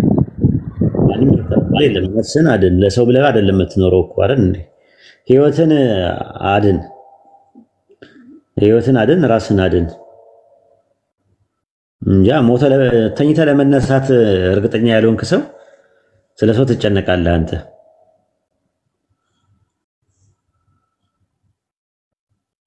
ኦኬ ኢትዮጵያ የጁማ ሰዓት ደርሷል። ሂዱ። መሄድ የሚገባኛ ጋር ገና ነው ራሱ 2 ሰዓት ይቀረዋል። ኢንሻአላህ እኛም እንወጣለን። ብዙ አንቆይም ማለት ነው። አብዱ መርካቶ አለ። አብዱ መርካቶ አሎ። አሰላሙ አለይኩም ወራህመቱላሂ ወበረካቱ። እንዴት ናቸው? እኔ ጋር ትንሽ ጫጫታ። እሺ መሲ አሰላሙ አለይኩም መሲ። እሺ ቢዚ ስራ ላይ ልትሆን ትችላለች። ጉዳይ አለ። አሰላሙ አለይኩም ወአለይኩም ሰላም። ወይዶ እየሰማው ነበርና የጣመት ነበር አይደል? እንትኑን አየው አይደል? ከቁርአን በፊት አምጡ ምናምን የሚሉትን ሎጂክ ብዙ ጊዜ የምጠይቃቸው እንደዛ ነው ራሱ እና አብርሃም ነብይ ስለመሆኑ ኤግዚስት እንደሚያደርግ ራሱ አብርሃም የሚባል ሰው ኖሮ እንደነበረ በምን አውቃለሁ ብለህ ስትላቸው ከባይብል ውጭ ለምንድን ነው የምትጠይቀኝ ስለ አብርሃም? እኔ እኮ ክርስቲያን ነኝ አለ አንዱ መጥቶ ባለፈው። እኔ ክርስቲያን ነኝ መጠየቅ ያለብኝ ከባይብል ነው።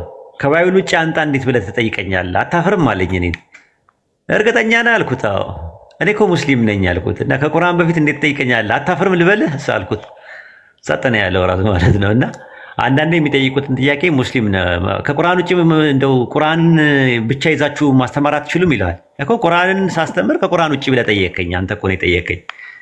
ከቁርአን ውጭ ማስረጃ አምጣ አልከኝ። አብርሃም ሙስሊም ስለመሆኑ ማስረጃ አምጣ አልከኝ። እና ከቁርአን ውጭ አምጣ ካልከኝ ከኔም ከባይብል ውጭ አብርሃም የሚባል ሰው እንደውም ኤግዚስት ማድረጉን የሚያሳይ ማስረጃዎች ይኖር ይሆን?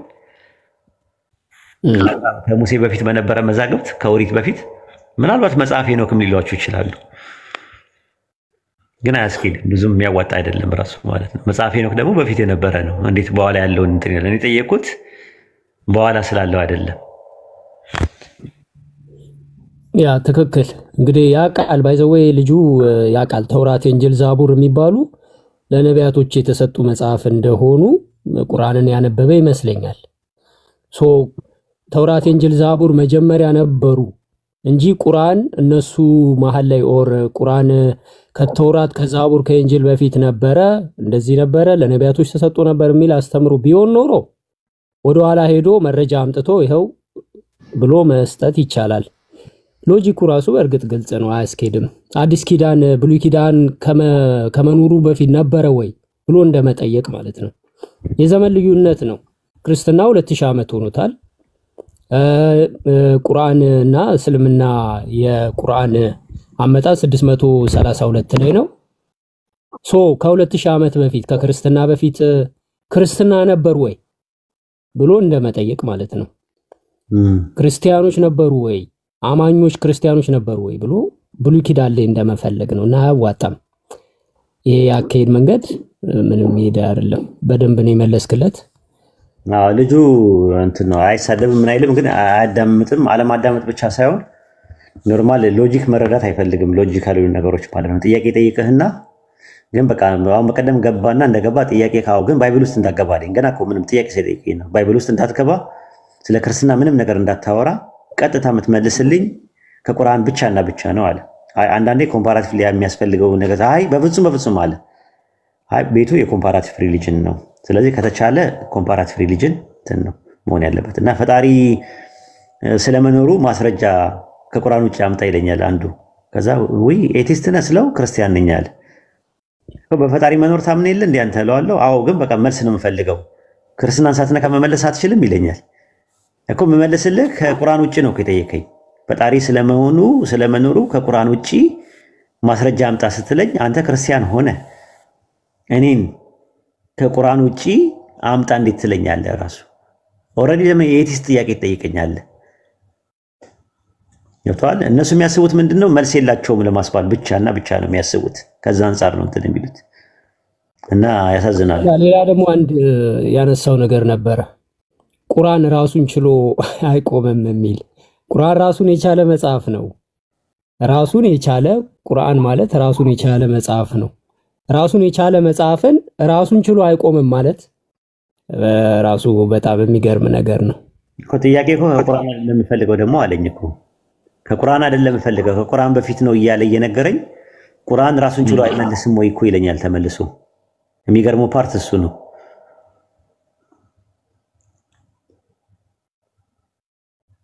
ገብቷል። ጉድ አይዲያ ያ ባይዘዌ ክርስቲያን እኮ አምላክ የለውም ወይዶ አምላክ በእምነት አይደል የተቀበለው የብሉይ ኪዳኑን አምላክ።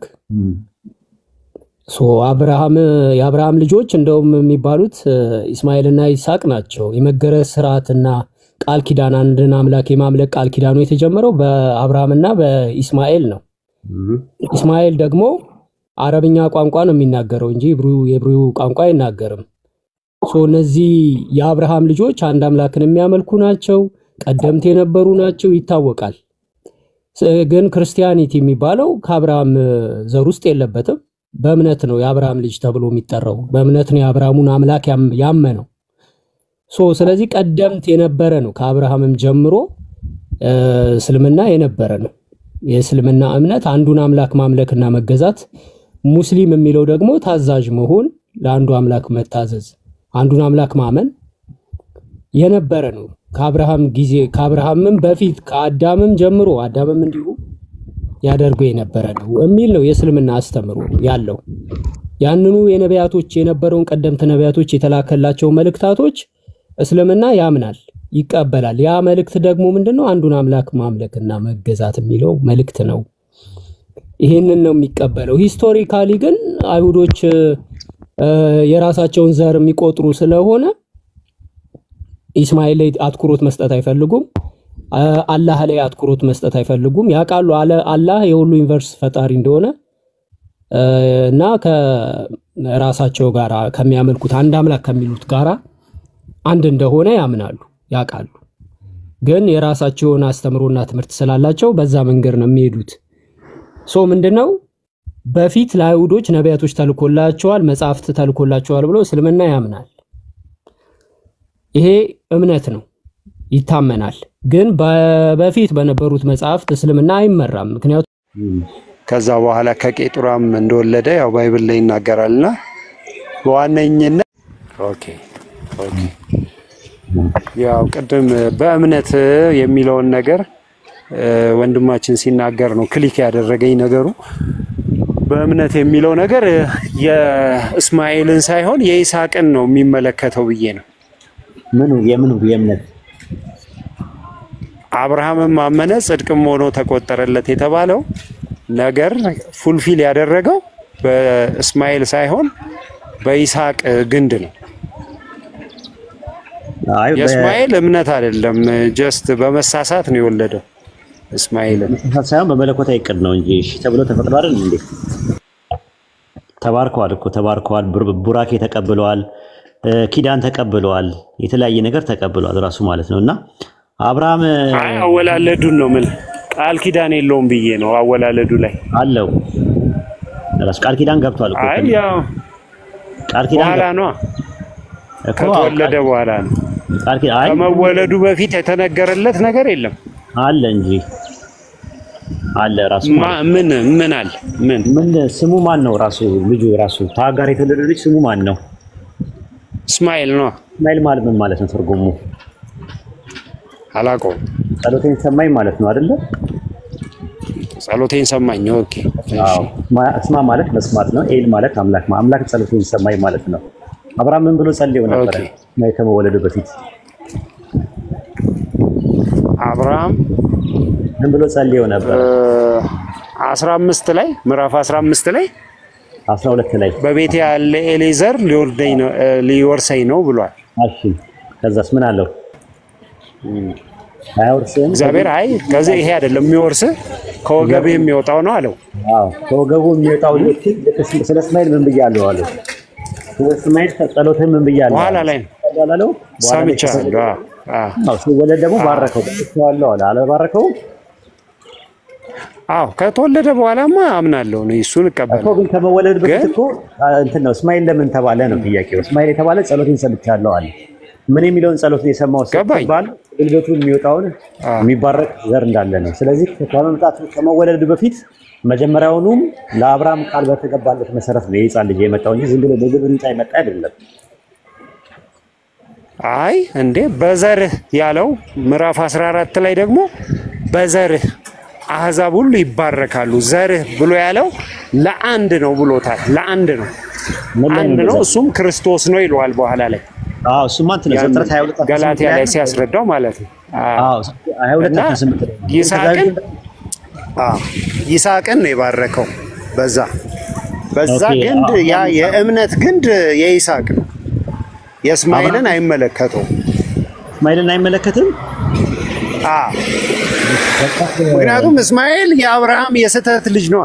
በስተት አጋር ጋር እኮ ገብቶ ነው የወለደው። ሳራ ናት ያው የሚያነሳሳችው እኮ። ታዲያ የሚስትን ቃል ስማ ብሎታል እኮ። ታዲያ እኮ እሱም እኮ የሚስትን ቃል ስማ ፈጣሪም ብሎታል። ሚስት መካን በማባረር ነው በማባረር የሚስትን ቃል ስማ ያለው አባርልኝ ይሄንን ከልጄ ጋር አይወርስም ብላ ባለች ጊዜ ነው። አንዴ ተረጋግተን ዘፍጥረት 16:3 ላይ የአብርሃም ሚስት ሳራ ግብፃዊ ባሪያ አጋርን ወስዳ ለባሏ ለአብርሃም ሚስት ሆኖ ዘንድ ሰጠችው አይልም? ያ ይላል። አጋርም ለአብርሃም ወንድ ልጅ ወለደችለት። አብርሃምም አጋር የወለደችለትን የልጁን ስም ማን ብሎ ጠራው ይላል? እስማኤል። የማንን ስም? ከአጋር የተወለደውን ልጅ ማለት ነው። የልጁን ስም የማን ልጅ ነው? እስማኤል የአብርሃም ልጅ። ከዛ ዘፍጥረት 17:20 ላይ ስለ እስማኤል ሰምቻለሁ እኔ እጅግም አበዛዋለሁ፣ 12 አለቆች ይሆኑ ታላቅ ሕዝብ እንዲሆን አደርገዋለሁ አላለም? አልተባረከም? በትክክል ተባርኳል አይደለ? እሺ። ከዛ ዘፍጥረት 25:13 ላይ የእስማኤል ልጆች ስም በየትውልዳቸው እነዚህ ናቸው ካለ በኋላ 12ቱ ነገደ እስራኤል ከነገረ በኋላ ዘፍጥረት 17:7 ላይ ቃል ኪዳኔን በእኔና በአንተ መካከል አንተ በኋላ ከዘር ጋር በየትውልዳቸው አቁማለሁ አለ አይደል? ለአንተና ከአንተ በኋላ ለዘር አምላክ ሆናለሁ አለ አይደል? ያ ስለዚህ የባሪያይቱ ልጅ ደግሞ ዘር ነው፣ ህዝብ አድርገዋለሁ፣ ዘርህ ነውና ህዝብ አድርገዋለሁ የሚል የለም? ትክክል። ቃል ኪዳኑን ከሱ ጋር አድርጓል አላደረገም? እሱን እቀበልሃለሁ እኮ ግን አመጣጡ የቃል ኪዳን አይደለም ነው አመጣጡ። ገና ሲጀምር ቃል ኪዳን ይኸውልህ ምን ይላል መሰለህ? በቤት የተወለደው በብር የተገረዘው ቃል ኪዳኔን በስጋችሁ የዘላለም ቃል ኪዳን ይሆናል አለ። በስጋችሁ የሚሆን የዘላለም ቃል ኪዳን ይሆናል አለ ኪዳኑ። ያ እሱን እቀበላለሁ። ወሂድ የመገረዝ ኪዳን ማለት ነው። የመገረዝ ኪዳን አለ አይደለ? እሺ ከመወለዱ በፊት ግን የተነገረለት አይደለም እስማኤል። ለምን አልተነገረለትም? እሱን ነው እኔ ፖይንት። ምን እንዲነገር? ምንም አልተነገረለትም። ምን ለምሳሌ ምን እንዲነገር? አንደኛ ኢቭን ቅድም አሁን 17 ላይ ጸሎትን ሰምቻለሁ እሱንም እባርከዋለሁ ዘሩን አበዛለሁ ካለ በኋላ ምንድነው ያለው? ነገር ግን ቃል ኪዳኔን ከዚህኛው ከሳራ ከሚወለደው ጋር አጸናለሁ ነው ያለው እግዚአብሔር። ማነው ስምህ? ስማ ያህዌ ማለት ትንሽ እየከበደኝ ነው፣ ይቅርታ። ኤሮን ነው ስሜ፣ ችግር የለም። ኤሮን ማን አስጨነቅኳቸው? ኤሮን ነው ስምህ? ኤሮን ኦኬ። ኤሮንዬ አንተ በጣም አንባቢ ነው፣ ስሉጥ አይምሮ ነው ያለ። አሁን የጠቀስከው ጥቅስ ላይ በፍጥረት ምዕራፍ 17 ቁጥር 21 ላይ ቃል ኪዳኔን በሚመጣው ዓመት በዚሁ ጊዜ ሳራ ከምትወልደው ከልጅ ከይስሐቅ ጋር አቆማለሁ ይላል እንጂ ነገር ግን ብሎ የሚል ነገር የለም። ኤት የሚል ነገር የለም። አንዴ ከፍተህ ታየዋለህ ዕብራይስጡ የምትችል ከሆነ በት የሚል ነገር የለም። 17 ነው 17:21 ላይ ማለት ነው። አንተ ጎበዝ ነህ። እሺ ቆይ የለም። እሺ ግባ። እንትን ግን ለወጣ ነው እንጂ እዚሁ ላይ ነው ማየት የምችለው። ያው የቢስራልስት ኤሮንዬ ወይ የቢስራልስት ካልኩኝ ትላል። ዘፍጥረት 17 ላይ መሰለ ቃል ኪዳኔን በሚመጣው ዓመት በዚሁ ጊዜ ሳራ ከምትወልደው ከይስሐቅ ጋር አቆማለሁ አለ። መጀመሪያ ያቆመው ከማን ጋር ነው? ማለት የእስማኤልን ከጨረሰ በኋላ ነው። መጀመሪያ ያቆመው ቃል ኪዳን ከማን ጋር ነው ጥያቄው? ከእስማኤል ጋር ነው። ከእስማኤል ጋር ያለውን ከጨረሰ በኋላ ግን ለማለት በዕብራይስጥ የምትጠቀመጥ ቃል ኤት ይባላል። ያዘልኝ በደንብ ባለ ይሻል። ተፈጠረ ይሻል። ኤት ማለት ምንም ችግር አለኝ። ባይብል ራሱ እዚህ ላይ አለኝ። እኔ የዕብራይስጥ ነከብችል ደስ ነበር የነበረኝ። ኤት የሚላለው አፍራሽ ነገር አለ። እስቲ አንድ ደቂቃ ከጠበቀኝ ወጥቼ ልየው። ይኸውና ናና ለሊና ነው እንትን። እሺ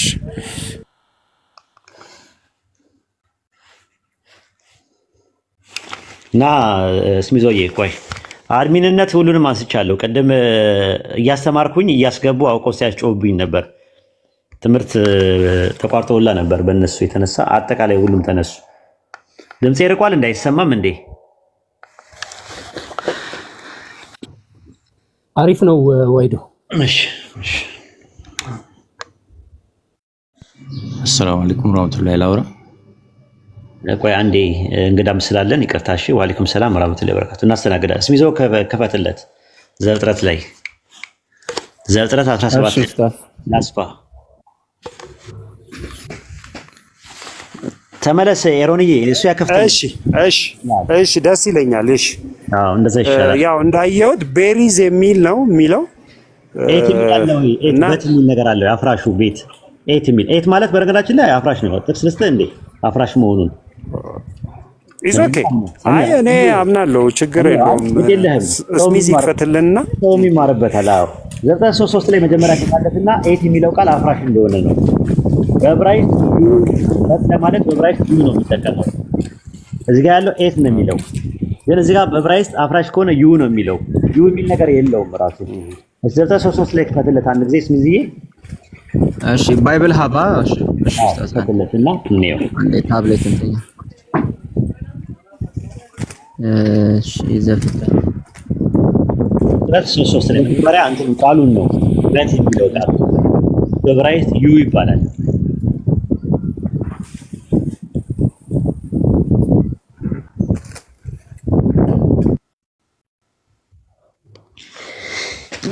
አልሐምዱሊላህ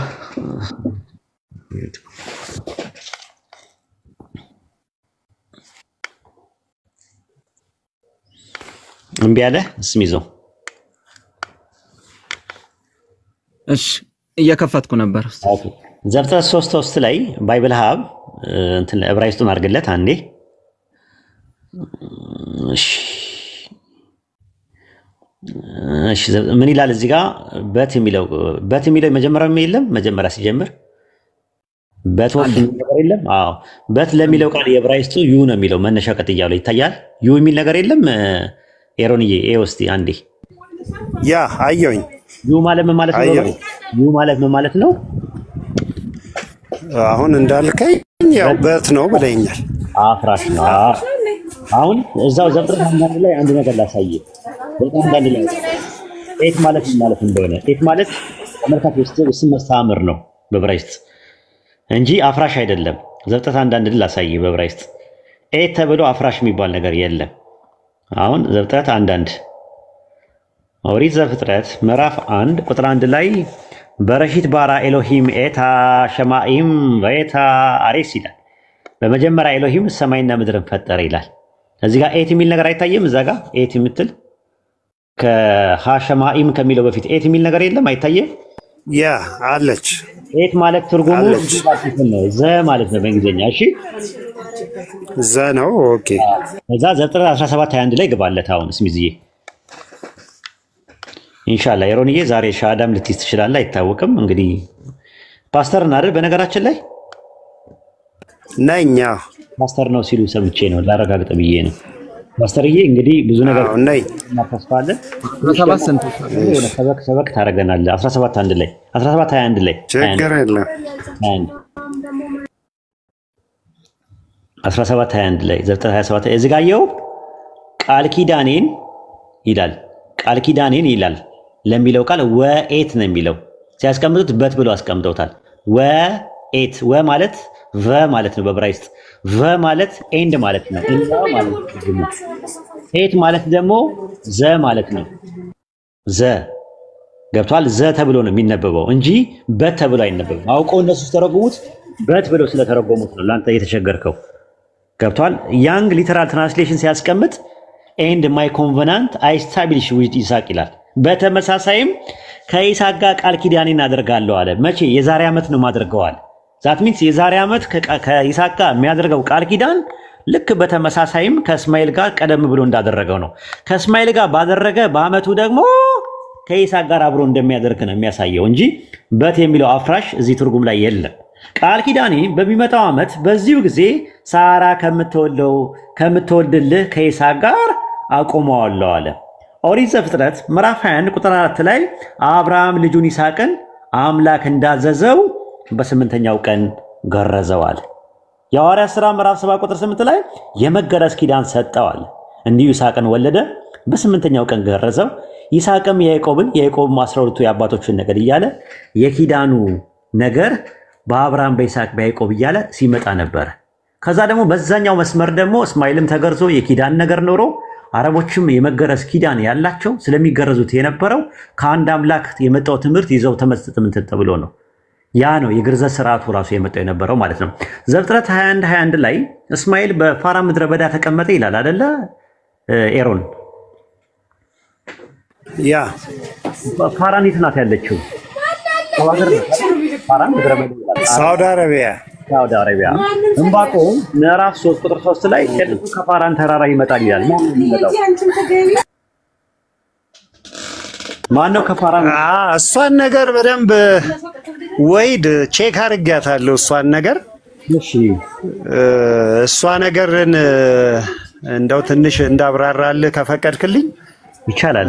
ዘሁልቁ ምዕራፍ 10 ቁጥር 12 ላይ ምን ይላል መሰለ? የእስራኤልም ልጆች ይላል ተነስተው ሲወጡ በፋራን ምድረ በዳ ደመናውም ይመራቸው ነበር ይላል እና ቀን በደመና አምድ ሌሊት ደግሞ በእሳት አምድ ነበር የሚመራቸው የነበረው ያን ጊዜ። ስለዚህ እዛ ጋር ዕንባቆም ላይ ሲናገር ከፋራን ብርሃን ይወጣል ምናምን ሲል ያንን የሱን መለኮታዊ ምሪትን ነው እየተናገረ ያለው እንጂ ሳምበዲን አይደለም፣ ስለ ሳምበዲ አይደለም የሚያወራው እሱ ነገር። እሺ፣ ይሄንን በደንብ አይቼዋለሁኝ ከዚህ በፊት ሰምቼ። እስራኤሎች ከግብፅ ባርነት ወጥተው በምድረ በዳ ተጉዘው ወደ ከነዓን ሲገቡ አረቦችን አልፎ ነው አይደል የገቡት? አዎ። ስለዚህ ይሄኛው እንትን ነው ፊቸር ቴንስ ነው ወይስ ፓስት ቴንስ ነው? ይሄ ነገር ዕንባቆም 3 ላይ ያለው የትኛው? ዕንባቆም የነበረው ዕንባቆም ትንቢት ነው የሚናገረው እኮ። ትንቢት ከሆነ ይመጣል የሚለው ትንቢቱ ለማን ነው እኮ? ግራውንድ ያደረገው በየትኛው ግራውንድ ላይ ነው? በቀድሞ በሙሴ በነበረው አካሄድ ላይ ነው ግራውንድ ያደረገው ነው ወይስ በኋላ ነው የመጣው? እንዳቅ ነው በኋላ ነው በኋላ የመጣው ትንቢት ሲተነብይ፣ ከሙሴ በኋላ ትንቢት ሲተነብይ ቅዱሱ ከፋራን ተራራ ይመጣል ሲል ትንቢቱ እንዴት ይፈጸማል ወይስ ይፈጸማል ነው? አሃ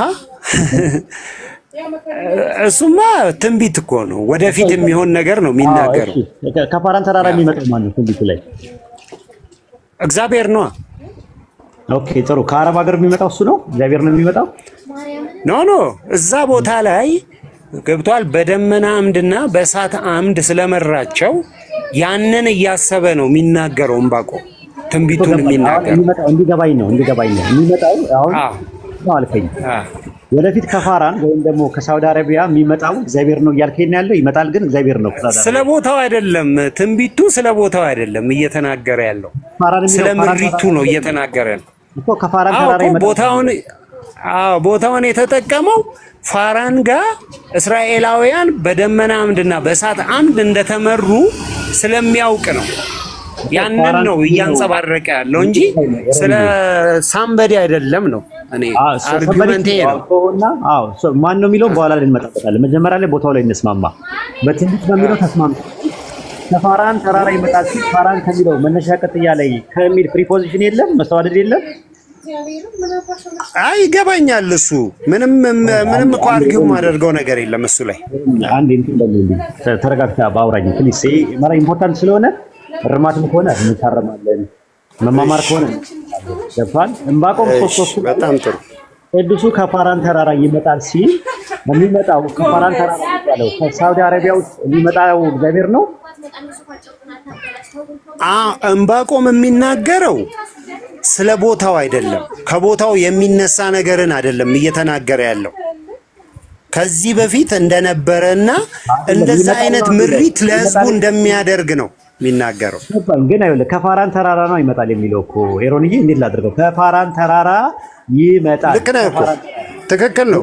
በፋራን ተራራ ጊዜ ይሆናል። በፋራን ተራራ ቦታ ላይ እስራኤላውያንን ሲመራቸው የነበረ መለኮታዊ ምሪት አለ፣ በእሳት አምድና በደመና አምድ።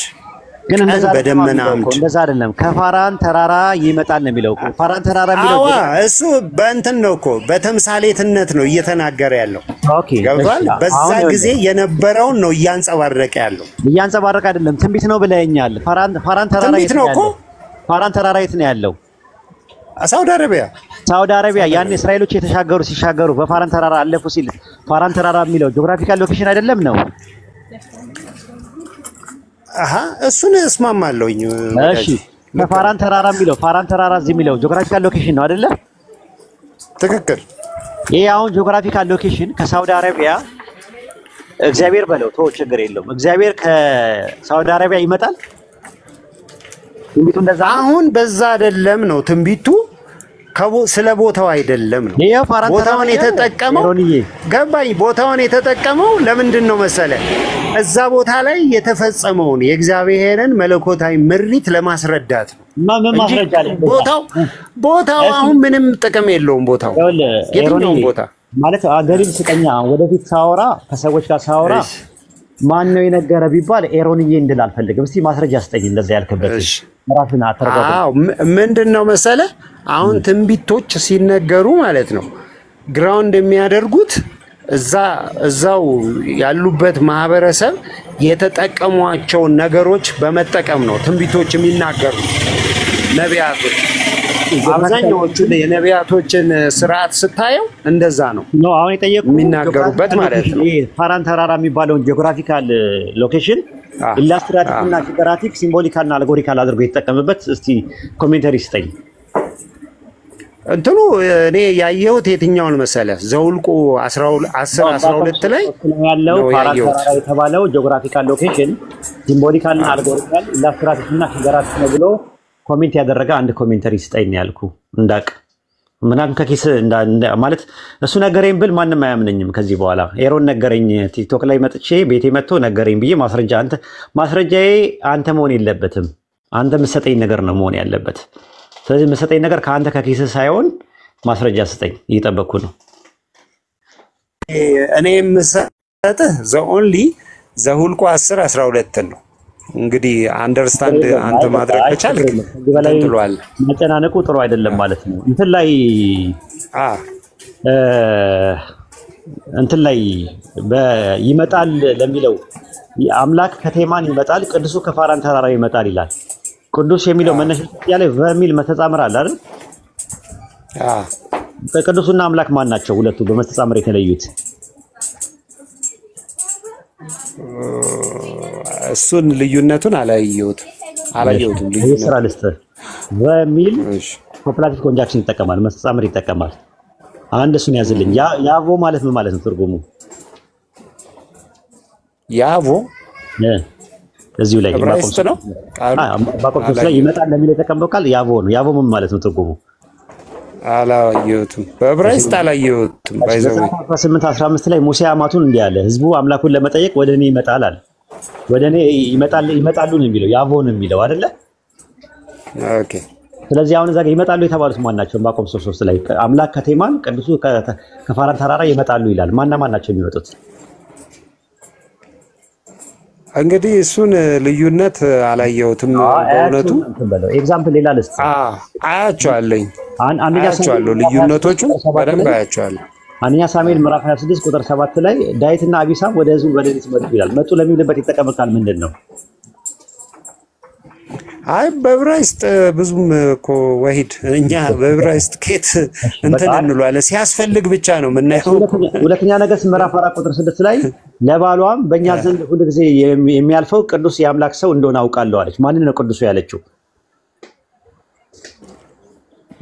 ማናት? ሱናማይቷ ናት እንደዛ ያለችው። ማን ነው? ኤልሳ ነው አይደል? እንደዛ ያለችው ኤልሳ ነው። ማንን ነው ቅዱሱ ያለችው? ነብዩ ኤልሳን። ቅዱስ የተባለው ኤልሳ ነው። ኦኬ። ዕንባቆም 3:3 ላይ ቅዱስ የተባለው ማን ነው? እንግዲህ እግዚአብሔርን እንደሆነ ነው እኔ እሱ ጋር የማውቀው። ማጥና ግን እኔ ወላሂ አንድ ነገር ልንገርህ፣ አይሁዶች እያወቁ ያጠፋሉ። እኔ ብዙ ጊዜ ተዋውርቻለሁ በዚህ ጉዳይ ላይ። ዕንባቆም 3:3 ላይ በማወራው ነገር አታስጨንቀን በቃ ተወን ያሉኝ ሰዎች አይሁዶች አሉ። እያወቁ የሚያጠፉት ለዛ ነው። ሱረቱ በቀራ ምዕራፍ 2 ቁጥር 146 ላይ ለዛ ነው አላህ የሚናገረው እነዚያ የመጽሐፉ ሰዎች ወንዶች ልጆቻቸውን እንደሚያውቁ መሐመድን ያውቁታል አለ። እያወቁ እውነትን ይደብቃሉ። እያወቁ እናንተ ባለማወቃችሁ ይደብቁት። አጥናሺ ቆይ በዕብራይስጥ ቼክ አደርገዋለሁ። ችግር የለውም። በዚህ ዙሪያ ላይ መጽሐፍ ልስጥ። የት ነው የምትኖረው? እኔ ወደ ደብረ ብርሃን የሚባል ሀገር ነኝ። ልላክልህ መጽሐፍ ልላክልህ። እኔ ይቻላል፣ ደስ ይለኛል። እስሚዞ ትችላለህ መላክ የተደበቀ እውነትን አላችሁ ይኖራችሁ ይሁን እሱ ይዘው አለ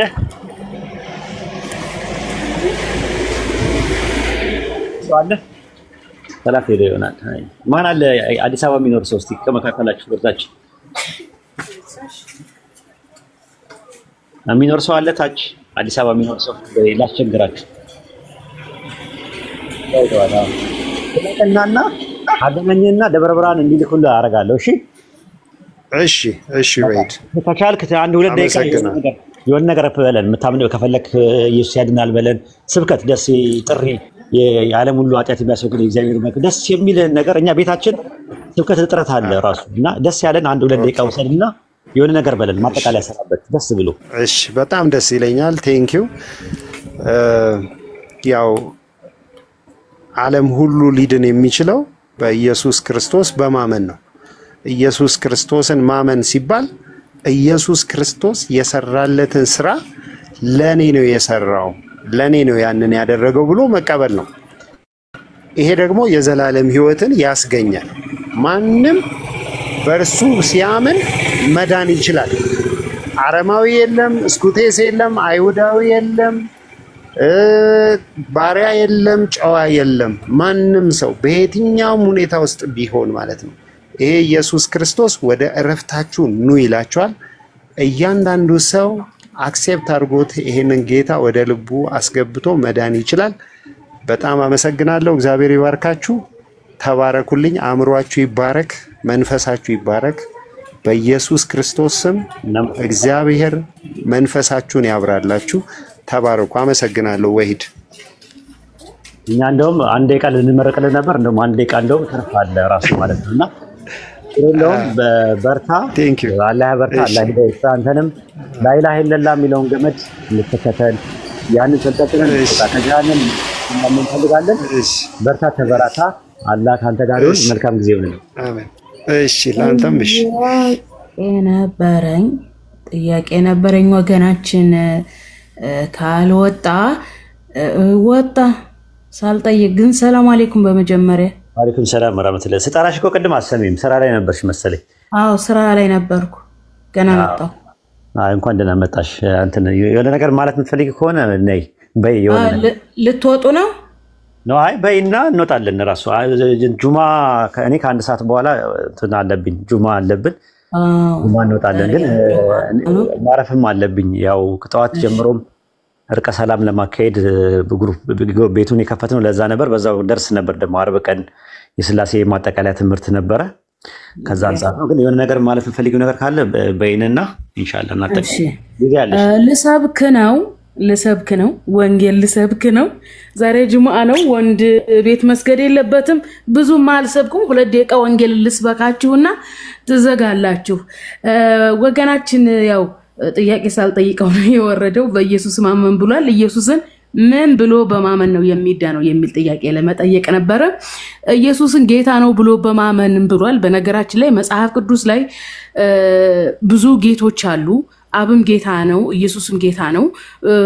ኢየሱስ ጌታ ነው ነው የሚሉን። ኢየሱስ ጌታ ነው ሲሉ ጌታ የተደረገ ማለት ፈልገው ነው ወይስ ጌታ ይሄ ምድርና ሰማይን የፈጠረውን ጌታ ለማለት ፈልገው ነው የሚለውን ጥያቄ ለመጠየቅ ነበረ።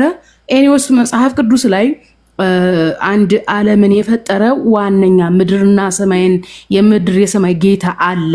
ያንን ደግሞ ኢየሱስ ክርስቶስ ነው የመሰከረው። የምድር የሰማይ ጌታ መሰግናለሁ ብሏል። የምድርና የሰማይ ጌታ አንድ ፈጣሪ እንዳለ ኢየሱስ ክርስቶስ በግልጽ አስተምሯል። ቀጥሎም ለሁለት ጌቶች መገዛት አይቻልም ብሏል። ስለዚህ አብም ጌታ ነው፣ ኢየሱስም ጌታ ነው። የሰው ልጅ የሚያመልከውና የሚገዛው አንዱንና የምድርና የሰማይ የሆነውን ጌታ ፈጣሪ ነው ማለት ነው። እንግዲህ ኢየሱስ ክርስቶስ ያው ጌታ እንደተደረገ ፈጣሪ ጌታ አድርጎ እንደሾመው ጌትነት ሹመት እንደሆነ ኡስታዝ ዋሂድ ቤት መናገሩ ድፍረት ስለሚሆነብኝ ነው እና ይሄን ለማለት ነው። ይበቃል። እና ኡስታዝም ፎሎ አድርጉ፣ ፎሎ አስደርጉ። የሰራውት ቪዲዮ ብዙም እይታ አላገኘም። ባለፈ ለሁሱ ፎሎ አድርጉት ብዬ የሰራውት ቪዲዮ 100 ሺዎች ታይቶ ነበረ። የኡስታዝ ብዙም እይታ አላገኘም። ፎሎ አድርጉ፣ ፎሎ አስደርጉ። እዚህ 1400 አላችሁ። 1400ዋችሁም ፎሎ አድርጉ ብላችሁ ፖስቱ ወይ የኔን ዲዩት አድርጉ። የኔን ዲዩት ማድረግ ቪው የማያስገኝ ከሆነ ሂዳችሁ ብዙ ፎሎ ያላቸውን ኡስታዝን ፎሎ አስደርጉ ብላችሁ በዚህ ሳምንት ቢያንስ 100,000 ይግባ። ጨርሻለሁ። እሺ ጀዛኪላ ኸይረን ጀዛ እናመሰግናለን። አላህ ይስጥልን። ያለው ነገር እሱ ነው። ሐዋርያ ሥራ 2:36 ላይ አምላክ ኢየሱስን ጌታ አደረገው ይላል። ዘፍጥረት 35:7 ላይ ደግሞ ዮሴፍ ራሱ አምላክ ጌታ አደረገኝ ይላል። በመደረግ ላይ የተመሰረተ ነው ጌትነታቸው የነሱ ማለት ነው። መጽሐፈ ምሳሌ 8:22 ላይ ጌታ ፈጠረኝ ነው የሚለው። ባለቤት አለው ተሳቢ ያለ ጌታ እኔን ፈጠረኝ። የዕብራይስጡ የግሪኩ ጌታ ፈጠረኝ ራሱ ጌታ ኩሪዮስ ነው እኔን የፈጠረኝ ይላል። ስለዚህ ኢየሱስን የፈጠረ ጌታ አለ ማለት ነው። ጌታው ኢየሱስን ምን ይለዋል? ኢሳይያስ 42:1 ላይ ባሪያዬ ይለዋል። ኢየሱስ ጌታውን ደግሞ ጌታዬ ይለዋል። ኢሳይያስ 61:1 ላይ ምንድን ነው የሚለው? የጌታዬ የያህዌ መንፈስ በእኔ ላይ ነው።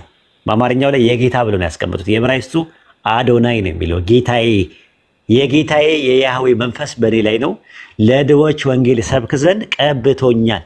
ጌታዬ እያለ ነው የሚናገር። ስለዚህ ጌታዬ ካለ እንትን ነው ማለት ነው። ኢየሱስ ጌታ ነው ሲባል በመደረግ ላይ የተመሰረተ ነው። ጌታ አለው ራሱ የፈጠረው ጌታ አለ። የሉቃስ ወንጌል ምዕራፍ 2 ቁጥር 24 ላይ ደግሞ ብትመለከቱት ማርያምና ዮሴፍ በጌታ ፊት ሊያቆሙት ወደ ኢየሩሳሌም ወሰዱት ይላል። ወደ ማን ነው የሚወስዱት ሲባል ወደ ኢየሩሳሌም ወሰዱት። በማን ፊት ሊያቆሙት? በጌታ ፊት ሊያቆሙት አለ። ያ ጌታ የተባለው ማን ነው? የዓለማቱ ጌታ ነው። በዛ በዓለማቱ ጌታ ፊት ሊያቆሙት ሄዱ ይላል። ወደ ጌታ ወደ ኢየሱስ ጌታ ኢየሱስ ጌታ አለው። ጌታዬ የሚለው አካል አለ።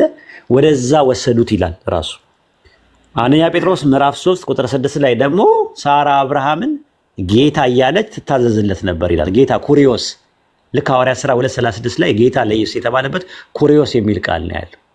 ዮሐንስ ወንጌል ምዕራፍ 13 ቁጥር 13 ላይ መምህርና ጌታ ትሉኛላችሁ እንዲሁም ነኝና አለ።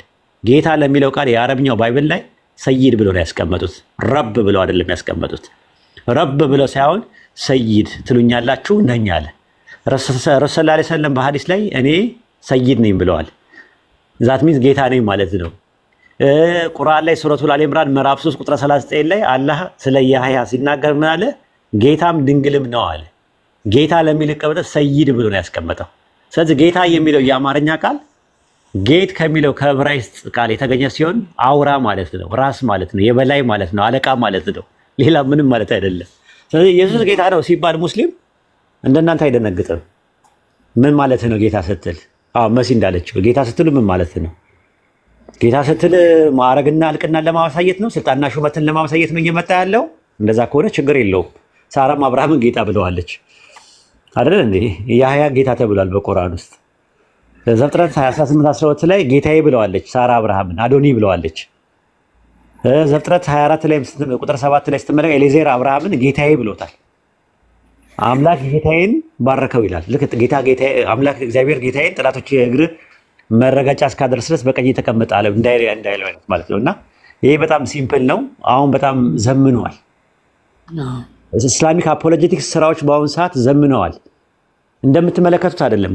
ክርስቲያን እንደ ድሮ መተ ኢየሱስ ጌታ ነው ምናምን ነገር ኢየሱስ ያድናል ምናምን ብትሰብክ ያንተ እንትን ሚዛን ላይ ቢቀመጥ ሙስሊሙ የሚያውቀው ነገር አሁን መጣ ሰጠ ነው መድረኩን ራሱ ኢቭን 2 ደቂቃ እንኳን ማውራት አልቻለም ኤሮን። ለምን? በቃ እንትኑ ተበልቷል፣ ሙዱ ተበልቷል። ያ ሙድ እና አንደኛ በቃ ሳይኮሎጂካሊ በሙስሊሞች እንደተበለጠ አውቆታል፣ ገብቶታል ልጁ። ስለዚህ ምንድን ነው ያደረገው?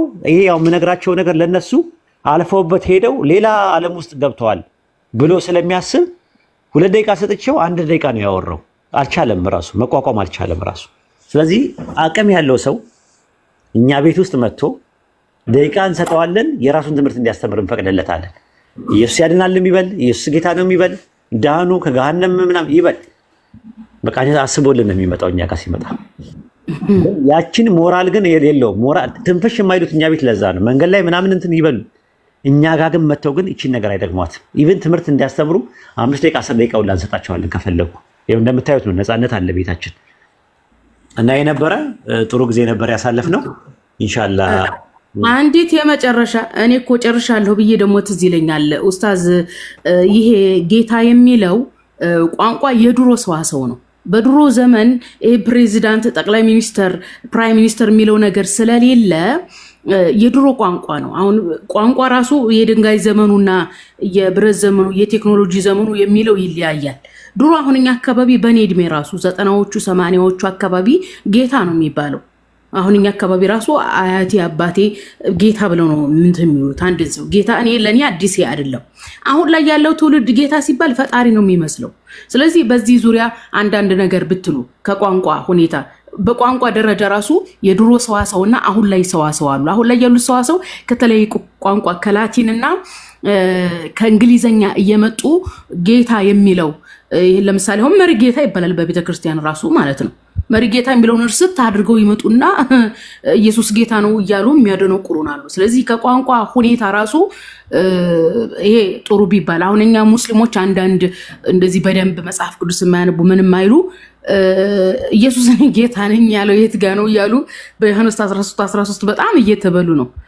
ባለፈ ራሱ ያ ማን ነው ሰለሞን ሽፈራው የተባለ ቲክቶክ ላይ ትንሽ አጀንዳ ያስነሳው ሰውዬ እሱ ቤት አንድ ሰው አስገብቶ ኢየሱስን ጌታ ነኝ ያለው የት ጋር ነው ሲለው በቃ ፈንድቶ ሊሞት ማለት ነው። ዮሐንስ 13 አውጦለት ብሎ ፈንጭቶ በቃ ምን ልበል እንደ አባያ በሬ ፈንድቶ ሊሞት በቃ ቲክቶክ ላይ በላይ ሲፈነጭ ነበር ያችን ለማሳየት። ባለፈ አንድ ላይም እንደዚሁ አንድ ጴንጤ ሲሸውደው ነበር እና ይሄ በሰፊ ነገር አለበት። እኛ ሙስሊሞች ኢየሱስን ጌታችን ኢየሱስ እንላለን። ነብዩ መሐመድን ጌታችን ነብዩ መሐመድ እንደምንል መታወቅ አለበት። አንዱ ይሄ ነው።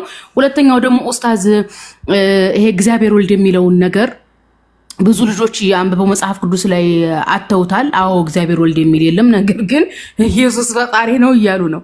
እግዚአብሔር ወልድ አይደለም ብሎ ማለት ኢየሱስ ፈጣሪ አይደለም ማለት እንደሆነ አልገባቸውም። ከዚህ መካከል ዋናውና እግዚአብሔር ወልድ አትበሉ የሚለው ፓስተር ኃይሉ ዮሐንስ ነው። ወሬ አረዘምኩብህ። በዚህ ዙሪያ እንዴት ቢደረግ ይሻላል ሚል ነገር ነው። ጨርሻለሁ።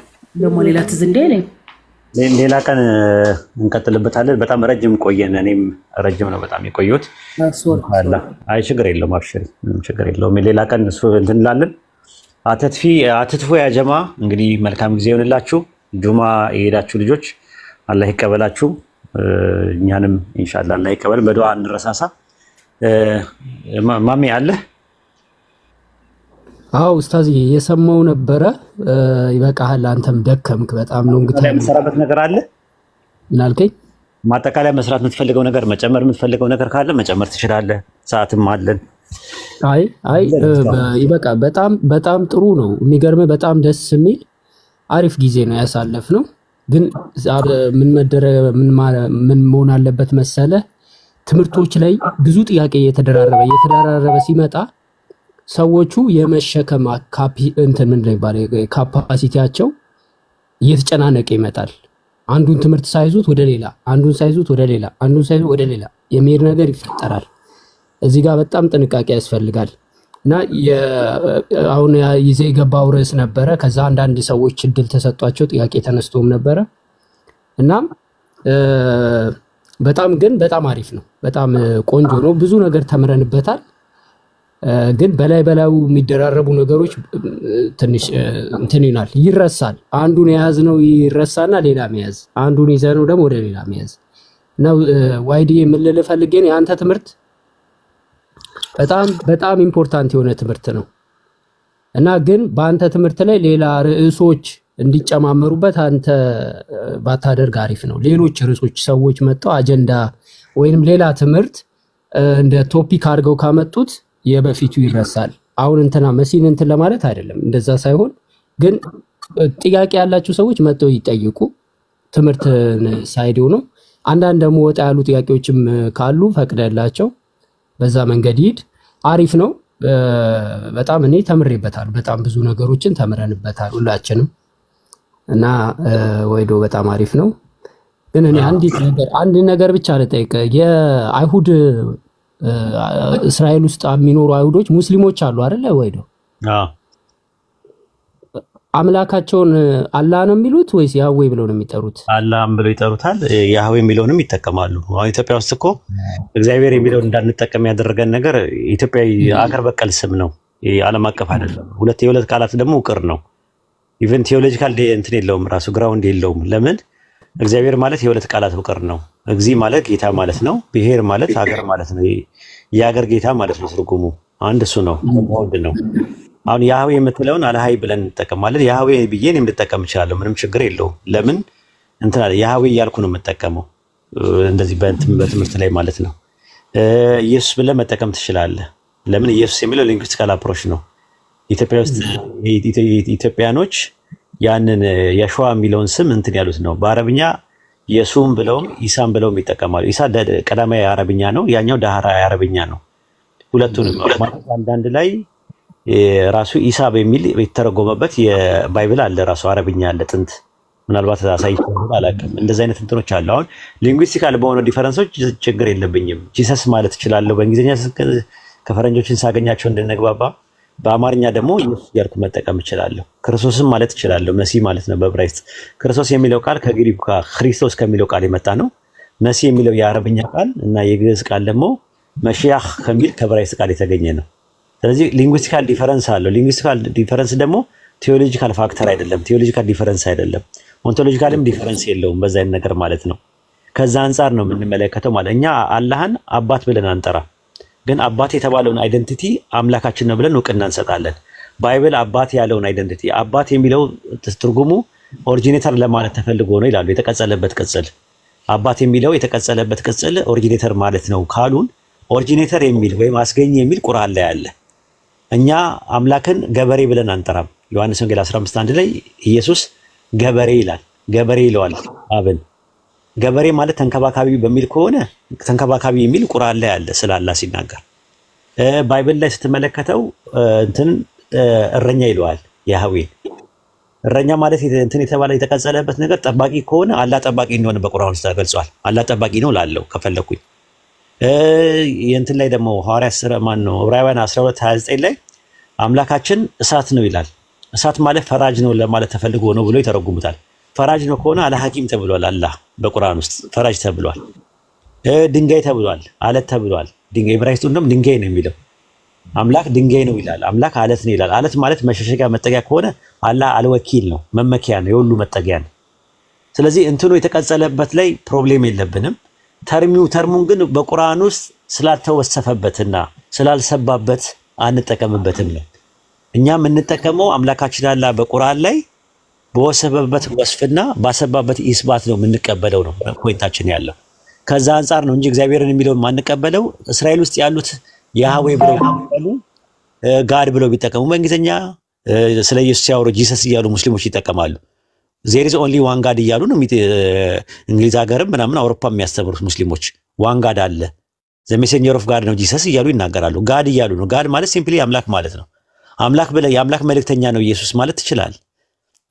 ነገር ግን እግዚአብሔር ብለህ ስትል ግን እግዚአብሔር የሚለው አንደኛ ሃይማኖታዊ ነክ ነገር አለው። ሃይማኖታዊ ነክ ብቻ ሳይሆን አገር በቀል ነው። ራሱ አያቆም፣ ራሱ ኤርፖርት ላይ ይቆማል እንትኑ። እግዚአብሔር በእንግሊዝኛ ምንድን ነው? የለም መልስ የለም። ጋድ ካልከኝ ጋድማ አምላክ ነው፣ አምላክ ነው በእንግሊዝኛ ጋድ። እግዚአብሔር ግን በእንግሊዝኛ እስቲ ንገረኝ፣ በዕብራይስጥ ንገረኝ፣ እግዚአብሔር በግሪክ ንገረኝ። የለም። ያህዌ ብትልስ ዮዴሄ ቫቭ የሚል ነገር አለ።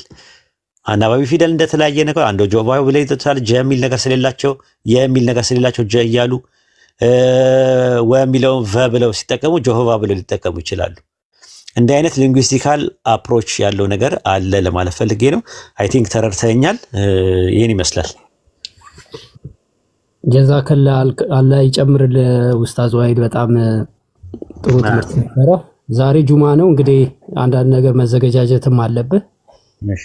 ትንሽ የምትቆይም ከሆነ ቆይ። እኔ ጋር እንግዲህ አሁን አንድ ሰዓት ነው የቀረው። እኔም ጋር ባይዘው ተመሳሳይ ነው።